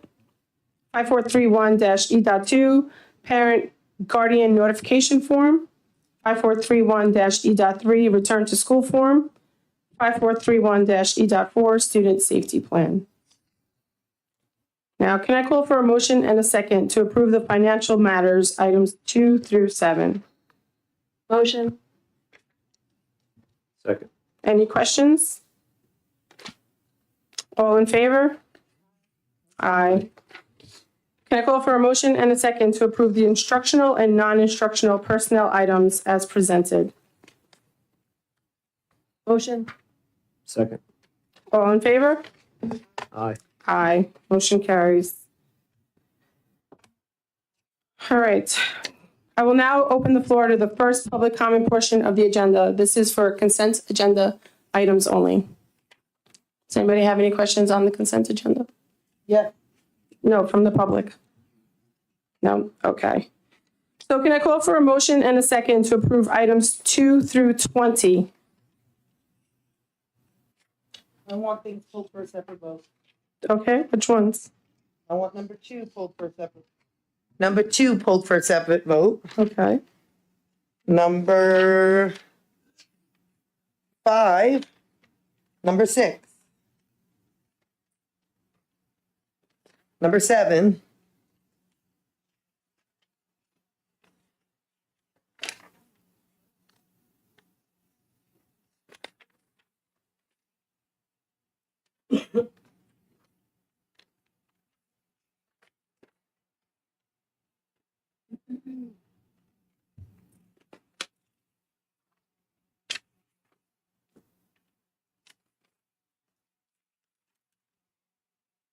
And I have questions. Okay.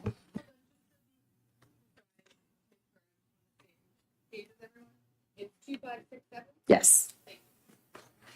So can I call for a motion and a second to approve items 3, 4, and 8 through 20? Motion. Second. Any questions on items 3, 4, and 8 through 20? No. All in favor? Aye. Aye. Can I please call for a motion and a second to approve item number 2? I'd like each Budget one tran- described. But budget transfers from the consent agenda? Roll call votes on each one. Yes, I just need a motion and a second first. Motion. Does anyone have any questions? Let's stay professional Does and anybody just have talk any about what's on questions? topic. That's why I'm asking you to do the motion. I'm not doing it. Okay, Brian. What? Motion. Do you have any questions? Yeah, on what? On number 2? Number 2. I do. Bob, on the budget transfer for number 2, on the very last line, there was a few transfers for funds to cover spring sports, but then there was a special ed tuition contract for $100,000 with the same topic. Is that just a? I'm thinking that it is an error, at least the justification column is an Right. error. That's right, because it's all the same going down.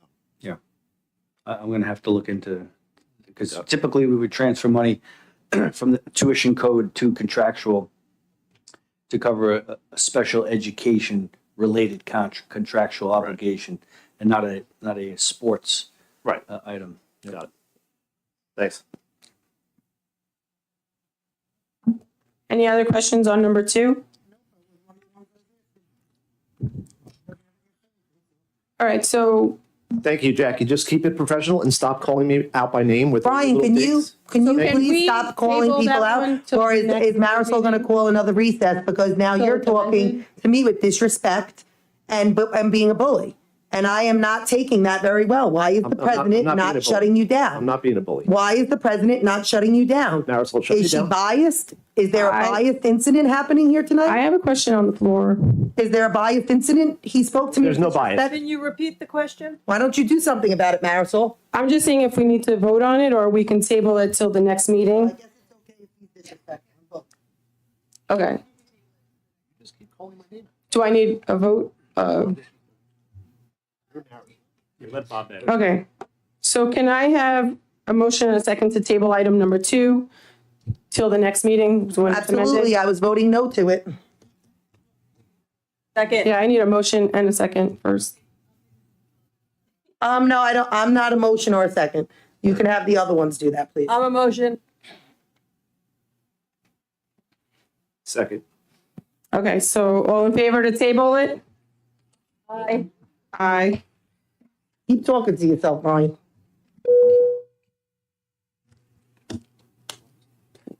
Can I have a motion and a second to approve item number 5, external investigation report A? I'd like to. Hold on, I need a motion and a second first. Motion. Second. Any questions? Yes, I have tons. So I have requested a FOIL under the Freedom of Information Act, and I'd like to know when I'm going to receive that. And I want it as unredacted as possible. I want my emails, and I'll put this in writing, unredacted, meaning that anything I write or anything I said, unredacted. So as unredacted as it was 2 years ago. I also want not just a copy, but I would like also to give, again, since the board president refuses to give the verdict, which is what every board president has done in the history of these investigations, is that for this specific external investigation, the board member, being me, was found not guilty, exonerated completely.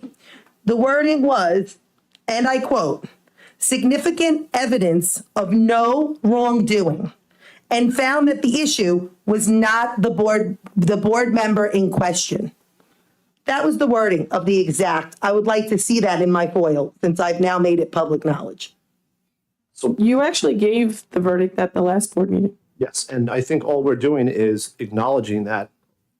Well, I would love for the board members to acknowledge if what I'm telling is the truth, considering some people If I think vote- if that I you vote two yes just for this- sit here and I say, vote yes for this, then I acknowledge it. That's what we're doing. okay, no, you're acknowledging, no, Brian, you're Yes, we're acknowledging the results that you are accepting the results. What are those results? You though? just read it. You just Okay, read what the is what I results were. read the truth? Yes, yes, why would it not be the truth? Why would you say that and then say it's not true? I would like you guys to say whether it was true, since the board president was supposed to be the one to give the verdict, not me. Well, I didn't want to take that away from you. So, Brian Murphy, how do you vote? Yes, I approve. I'm a yes. Ms. Napolitano-Ferno? I'm a yes. Ms. DiLorenzo? Yes, I'm very pleased that the truth prevailed with video. Ms. Iannatelli? Yes. Can I call for a motion and a second to approve item number 6, external investigation report B? Motion. Second. Any questions? Yes, I was also like to know how much did these investigations cost the district as an exact number. So far, I saw it's over $8,500. I'd like to see how much it costs between the questions to our attorney's office and also the outsourcing for Ingram and Smith. I also would like to give the results of this one. Found that First Amendment rights are rights to all, and no malice was found in any posting on social media. While people discourage us to speak on social media, we have the same First Amendment rights as everyone else. So again, exonerated. Mr. Murphy, how do you vote? Yes. I'm a yes. Ms. Napolitano-Ferno? Yes. Ms. DiLorenzo? Yes. Ms. Iannatelli? Yes. Can I call for a motion and a second to approve item number 7, Connecticut Principals and Directors MOA? Motion. Second. Any questions? No. Okay, we'll have a vote. Mr. Murphy? Wait, I just had a quick question. I'm Oh, sorry. sure. So the event that she's speaking about, is it if she herself attends the different events, or No, is it? this is for the entire unit. So it's any individual in that bargaining unit, if they attend an event, they are going to be paid. There was an error made in the MOA that was approved a couple of months ago, I think back in December. So this is just correcting the language that was in that MOA. Thank you. Any other questions? Mr. Murphy? Something to say? Yes. I'm a yes. Ms. Napolitano-Ferno? I'm a yes. Ms. DiLorenzo? Yes. Ms. Iannatelli? Yes. Motion passes. I will now open the floor to the open public comment portion of the agenda. I will call individuals forward one at a time. Please wait for my acknowledgement before stepping up to the podium. You should have received a number card from security on your way in. If you have not, please see a security guard in the back of the room. Any person wishing to address the board shall address the board president only. Comments should be kept as brief as possible and relate to school matters only. Each person is limited to 3 minutes for one or more topics. Individual employees, parents, or children should not be identified by name, title, position, grade, or building. The use of foul language and threatening comments will not be tolerated, and the board will consider a recess until order is restored. In accordance with policy 1230, public comment will not exceed 30 minutes. If there are additional persons wishing to speak, the board may consider a motion to extend the time. Number 1.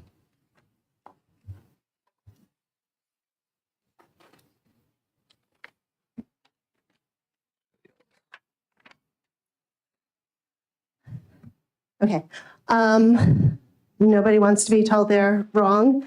This is an instance where I would be happy to be told that I am wrong. We're coming up to end of year, lots of recognition ceremonies, many well-deserved recognition ceremonies. And at all of the senior awards, there is board representation, there is administration representation. It is my understanding and from my experience that there was not district or board representation at the BOCES recognition ceremonies last year.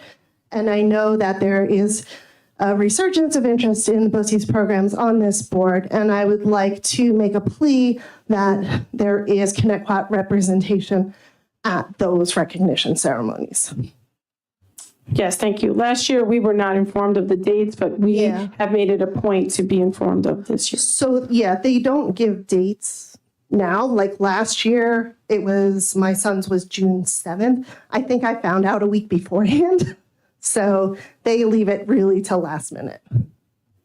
Thank you. We will make a point of notifying everyone. Yeah, we have discussed that administratively as well. So Number 2.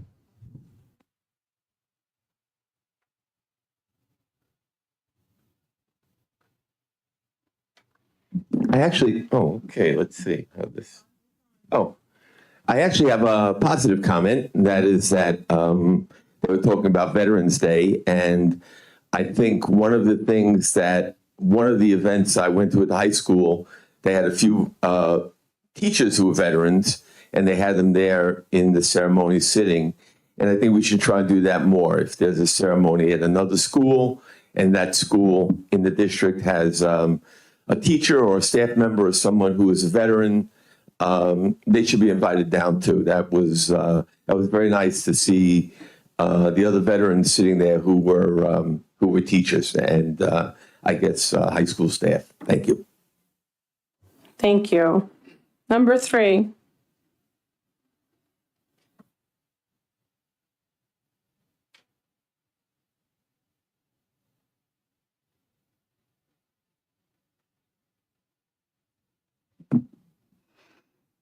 Hi. I want to start with, I do appreciate that there was a statement made about my identity being brought up tonight and continually brought up in this setting, but I'm really not blaming any one person at this point. I feel like it's kind of just the overall climate we've reached. So no hard feelings there. But and if I'm looking down, it's because I wanted to stay on topic, so I wrote notes.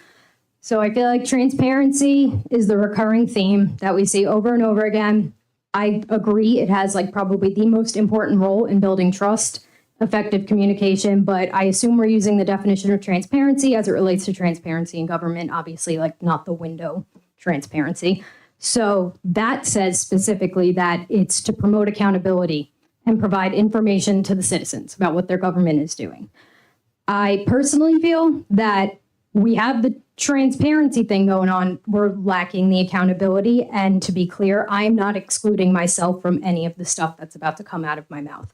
So I feel like adults, we have fallen to like this disturbing place where we all just discredit each other the minute we open our mouths.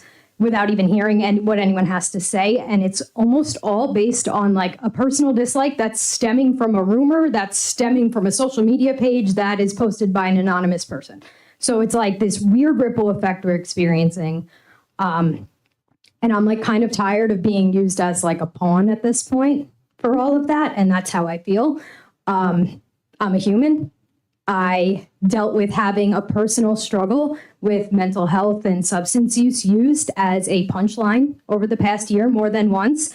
And after the most recent occurrence, yes, I reached out to my district because I felt like I had no other option other than to do that. In that outreach, I expressed a concern that some of this stuff can deter somebody who might be seeking mental health treatment or have gone through it to feel like they have something to be ashamed of, or something they might be fearful to seek out the help at this kind of thing happening. And it really needs to stop. And again, I am not precluding myself from any of the things I'm saying. I feel like it's disheartening and probably confusing for our community that we all advocate for mental health across the board, and then we act in the complete opposite manner in public. So I would just like us to all kind of do better. Was reaching out for this investigation the best course of action? Maybe, maybe not. I don't know. I feel like it's being represented a little disingenuously. Was there no on paper wrongdoing? There was not. And I will say that. Was there morally and ethically disgusting things said about myself and my family in the night in question to the point that I felt I had no other option? Yes. I'm sure my motives for this are going to be twisted all over social media and no one's going to hear what I'm saying. I just feel like we all agree a lot more often than we realize, but we just are also angry with each other that we never get to that point anymore. And I would just like to see us do better. Thank you. In light Just of to, transparency, I'm going to answer because you should have been stopping. Before you answer, I have a question for Mr. Spencer. Was anything that she said something that I should have stopped her for? Because it's her 3 minutes and she is entitled, or as anybody in this No, there was community. nothing inappropriate about Correct. anything that she said. Thank you. Okay, I felt that it wasn't school related and we're supposed to be speaking about school related instances. But if we'd like to discuss it further, we can discuss it further. Ethically and morally, I ethically and morally don't agree with this board and their behavior and the things that they do behind closed doors and the way that they follow social media as if, oh, Jackie, it's your fault. People are posting things anonymously. No, it's not my fault. It's your fault because for years, people have said things about me for years that are not true. And I was told, scroll by and ignore it. And guess what I've been doing? Scrolling by and ignoring it. Now you guys can't scroll by and ignore it, and that's not okay. That's a big problem. Practice what you preach. 1, 2, I read on social media from someone that we're going to talk about. Am I crazy? What was sent to me? That said about this investigation. That said that the person never spoke to. It says in black and white, never spoke to the superintendent and never wanted an investigation. And clearly the person did. So I just think that we need to be transparent and truthful because that's what really matters. And none of us have the right to say, I don't morally, morally you're wrong. Ethically, you're wrong. When you do an investigation, it's based on fact finding and the law. And anyone that doesn't understand that, it's fact finding and the law. Morally and ethically, you don't have to like people. You don't have to like their personality. But that's not how things run. It's fact-finding mission. It's investigations are run on facts, and I mean facts with evidence. I understand that none of you really deal with investigations, so you don't understand, but I have for 25 years, and it's very simple for me to tell you. You can't arrest people based on their ethic or moral compass. You have to arrest them on their investigations, fact-finding, and law. The law wasn't broken. The fact-finding mission came out with the facts and evidence, and that's how things roll. Unfortunately, I wish everyone well. I harbor no hard feelings, but I do think we wasted taxpayer dollars, and I think it's horrible. There are other ways to go about it, and anyone who thinks that we should mediate something, I must say that I agree with something that I read on social media, which I don't read much, but I get things sent to me, as you know, because they sent it to both of us. And it's very simple. that piece normally comes before an investigation. A mediation would come before an investigation. That's just the facts. You can't look for a mediation after you accuse someone of something or make allegations. Just saying. Thank you. Do we have a number 4, or does anybody else want to come up to the podium? All right, we're going to go back to our discussion items. Moving on to social media training, Ms. Napolitano-Ferno. I feel like this board should all take some additional social media training, since obviously tonight, and I was going to cross this one off, but after tonight, I realized that the only piece of guidelines, our board president isn't following Robert's rules. You're not following Robert's rules. You're not following the policy. You're following whatever Marisol wants to follow. You don't understand whatever goes on. So social media tells you be tougher, so you be tougher. Social media tells you should have taken a break. You should have done this. You should have done that. And guess who's doing it now? I guess social media is how you're being trained. Congratulations. Maybe you should take some additional social media training, which would have alleviated one of the investigations, because it's quite factual that we do still have our First Amendment rights. There's no malice in our First Amendment rights. I understand that you don't always follow the Constitution, Ms. Mallon, but the Constitution was put there by the brave men and women who fought. And I'm going to fight for the Constitution the way you should be fighting for it, and you don't. Appreciate your opinions. Cherokee overcrowding concerns, Ms. Napolitano-Ferno. So this board is filled with people who do not have the strength or backbone to actually push on this. For years, I've been saying we have one school with 600 plus children. We have another school with 100 plus kids, under 200. We have another school with just 200 and change. There is so much disparity across district with our elementary schools. What I would think is a smart move would be for our superintendent, or for me to advocate for our superintendent, to start a committee, and I would start with the elementary parents, because I think it really starts there, on looking into what options do we have.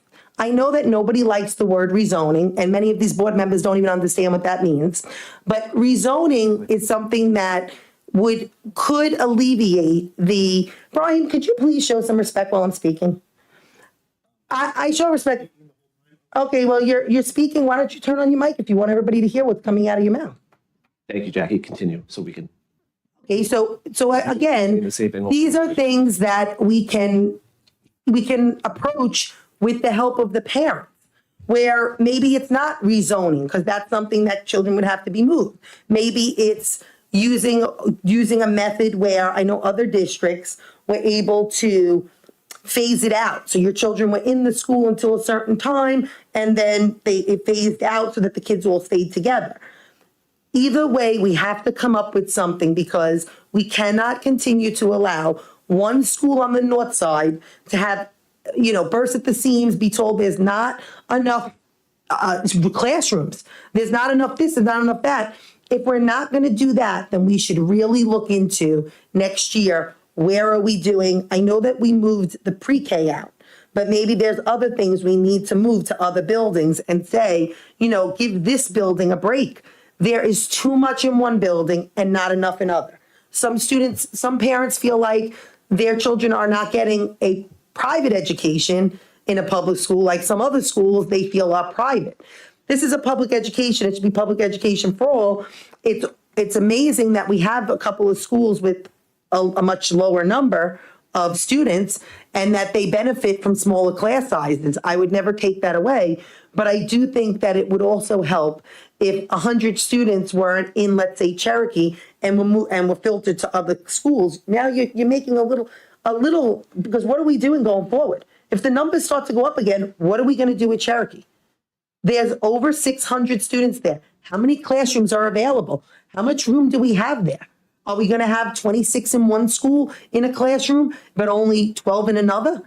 Something has to be done, and the best way to do it is to start a committee with the parents, especially the elementary parents, and say, what do we see 2030 look like? What do we see 2035 look like? Where do we see these kids being? We need to make sure that we see more equity across the district. And I don't see that right now. I actually had a thought on the overcrowding at Cherokee, and I don't know if this is something that we as a district can accomplish, but is there a way that we can get the small classes, the ICTs or the 12-on-1s in every building instead of only having it at 2 or 3 different elementary schools? Because that could possibly spread out the students throughout the buildings and leave them in their home schools instead of taking them to schools that are not within their home school. I have a thought about, I'm sorry. No, please, Do go you want, Board member, please. I had asked about these numbers, about the ICT and the self-contained, and I noticed that in the information that we received back, it talked about perhaps doing exactly that, putting them in their home school. However, it looks like then we have to, according to the staffing impact, we'd have to add teachers in certain areas. This is definitely not a conversation for, it's a lengthy conversation, but what I did do is having those numbers and that data, I took it upon myself to kind of create a chart just to look at these numbers myself, since I'm a data person. And I'll try to explain this since nobody has these numbers in front of them. But basically what I was doing is I was looking at the size of the classes at Cherokee, Slocum, and Duffield, because generally those ICT classes, all of those students self-contained, they will, even if they're homeschooled Slocum or Duffield, they are in Cherokee. So just in my own studies, just trying to see what would happen to those class size numbers if we theoretically moved those students, say, to Slocum instead. What I came up with, it seemed to bring the class sizes down at Cherokee, where there was the 5th grade class right now, as it stood, was like 23 to 24 students. But if you take all of those 5th grade ICT students, and I don't mean self-contained because that's separate, but the ICT students, which there were 16 of them, take those 16 students out of Cherokee, put them into Slocum, and it only brings the Slocum classes, the 5th grade classes, and you can even add a section if you have to, because if you move teachers around.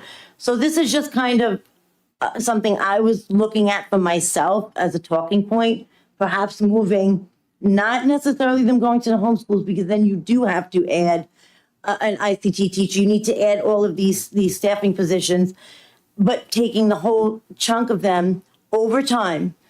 I'm not even saying in 1 year. I think this is something that if we were to do something like this, it has to be done over time, because I do not believe in moving children in the middle of their elementary career. It could be detrimental. Take a 2nd grader from Cherokee and say, oh, next year you're going to Slocum. But over time, and maybe involve the parents in this discussion, the parents that would be affected, that would say, I need to have a say in this because my children are split. Maybe somebody has a child in Cherokee, child in Slocum. Maybe, to really bring them into this discussion. I think this is definitely something we should talk about. And I love that, because that's the whole thing. You don't ever want to hurt a student or their educational experience, but you also don't know if you took, let's say, 20 students, and that's not a lot, but I'm just throwing a number out of a grade level, and they would move to another. You don't know if they'd have a better experience, because now maybe the class size would be smaller. Maybe the teachers would have more of a equity across. Adding 1 or 2 students to a class that size that's 14 only brings them to 16, versus Cherokee, you got 25, 24, 26. I'm just saying this is a huge conversation. This is an undertaking. This is something that needs to be looked into. But we've had board members over the years that this is something that a lot of people don't want to touch, because it's like, you're going to get people mad at you. You're going to get, okay, well, what are you going to do when the classes are so big that it's so unfair? And then we wonder why we have kids coming in from Cherokee and saying, you expect those teachers to also do the same work of a teacher, let's say at Idlehour or Pearl. And they're not given the same tools because their class is so much bigger. I'm just trying to say, what can we do? And I think you should involve the elementary teachers, the elementary admin in a committee, the elementary parents. I don't necessarily feel a board member has to be part of that committee.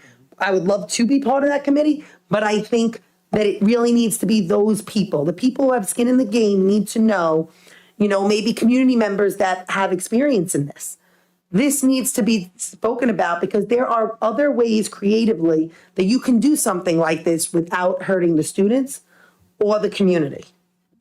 I know in the short term, meaning next year, at a previous board meeting when we were talking about the elementary class sizes, I believe it was the 5th grade next year at Cherokee.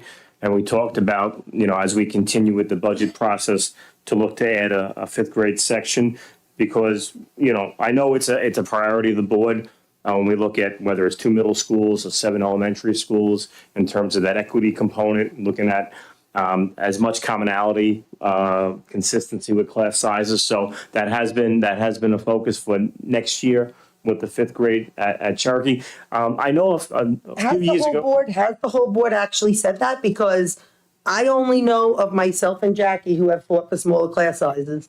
I'm unaware of the other board members because they really don't say anything. So maybe we could let them speak when we say the whole board.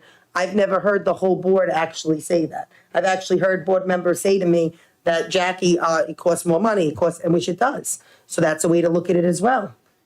I think everybody should really weigh in. I've actually always stood for smaller class sizes. And you've advocated for that?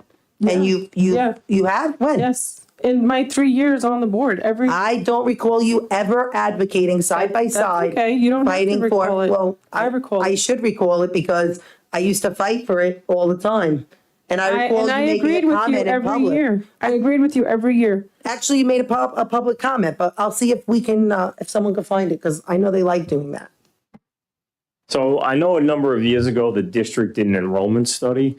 Did the district ever do any kind of a redistricting or reorganization of the boundary lines? It was a study like that ever? A study was done a few years ago. About that? A study was done, I want to say, you would know, a couple years ago, right? Like, I think it was like 3. I think 3 years ago, we had that kind of, It was the live births.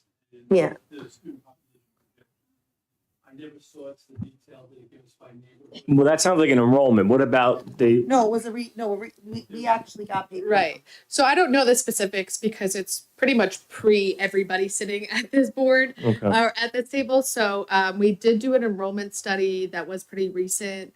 I know there were conversations regarding like a rezoning thing. I never saw anything, but I can look into I remember I may still have the printout at home, so I'll look. Oh yeah, if you could. I'm pretty sure I still have the printout. You know why? Because it was part of the Pearl conversation before we moved PPS over there. Before PPS was moved over there was conversations about that But building. I think it was the enrollment study that I was referencing. No, yes, but I'm saying it was done at the same time, the same year. I'm going to say it's about 4 years ago. The same year that they were done side by side. Longer ago. 4 years ago was COVID, so it would. Well, then it was 5. Yeah. I'm sorry. I'm like forgetting. It might be 5. It might be the first year I was on the board. Might be the first year I was on the board. Yeah, I'll share it. I'll Yeah, I think do my that's research and share and that's something that the whatever board can further discuss certainly in Like open I meetings. said, I would just love to see a committee, and even if you don't do, it doesn't have to be rezoning, it could be just options. Yeah. Like, what options are there? What do parents want to see? Because there are parents who feel that their education on the north side isn't the same as the south side. And I'm sure there's reverse too, if you speak to them. Maybe they see more going on here, more help going here, more fight. We need to, I love, and I thank all of them for coming tonight. The elementary principals are dynamite. The directors, everyone did a nice job tonight. Thank you very much. But I love that they're now doing more things we are seeing more equity across the district. But I would just like to see equity in the enrollment numbers and things like that. And I know that takes time. That's years. That's a year. It does take time, and how you start the conversation is very important because you don't want any people, any areas of our expansive district to build up defensive walls. Having conversations, getting data information, looking at previous data that was collected. Maybe there was a report, but maybe it's outdated. Maybe we need a new one done. Whether it's forming a committee or whatever the case may be, having discussions and brainstorming and getting creative doesn't mean that it's a bad thing. Doesn't mean any definitive decisions are going to be made, or it's just a matter of exploring, getting information, the board being able to have an informative conversation, me as a superintendent of the schools, being able to make any informed recommendations. So I think it's important, no matter what the topic is, how we start the conversation. And certainly if we have existing data, I know Ms. Kemp will dig. I know Ms. Napolitano-Ferno, you'll look as well. I would love to see if we have anything existing, and we can certainly further this conversation. Thank you. Does anyone have anything else?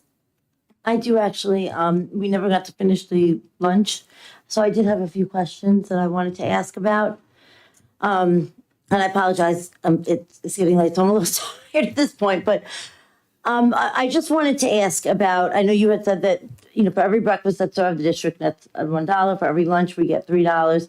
I think it's important, and I know it was mentioned at the last meeting, that the money that whatever we make from this has to be put back towards lunch. It can't be used, the buckets. Am I correct that it has to be used? And that extra money is where is that going for? Is that going to help to pay the staff, to help us to run the program? And is that going to be able to sustain? I don't know how long we have the CEP. Was it 3 or 4 years? 3 years, 2020, June of 2027. Okay, and will that be able to sustain us, that little net, to help us to pay for that, to pay the staff and to keep this going? So you're referring to what we call the C fund, the C bucket, I'll say, all right, which is the school lunch fund. So all the reimbursements from the federal government, state, or even the cash sales at the register all go in that fund and stay in that fund. We believe right now with I'll say the little bit of information we have so far that it will self-sustain itself, that fund, and that we will not need to contribute monies from the general fund into the school lunch fund. We're monitoring that every day. So, obviously the more meals that are served, the more reimbursement that comes to the district. But we'll see over time, and it does go to mainly pay the labor and the benefits of the staff. Yep. Okay, thank you. And the other thing too, I know, as you just mentioned, that it gets transferred from the general fund. And I know you had sent us some data. I'd asked about some data about the lunch program, because as I understand it, it's supposed to be self-sustaining, right? It's supposed to keep fund, I don't remember the term you used. Ideally, it is. In this district, I gave you the history. I think 5-year history of it. So yeah, from 2018. Right, there have been transfers in prior years, transfers from the general fund to the school lunch fund to keep it at a zero. I'll say. That hasn't happened really. I'll say recently, and we don't expect it to continue under the CEP paid lunch equity at Idle Hour under that model. Okay, so we're not expecting that this year, if you're projecting that we're going to have to transfer from the general fund.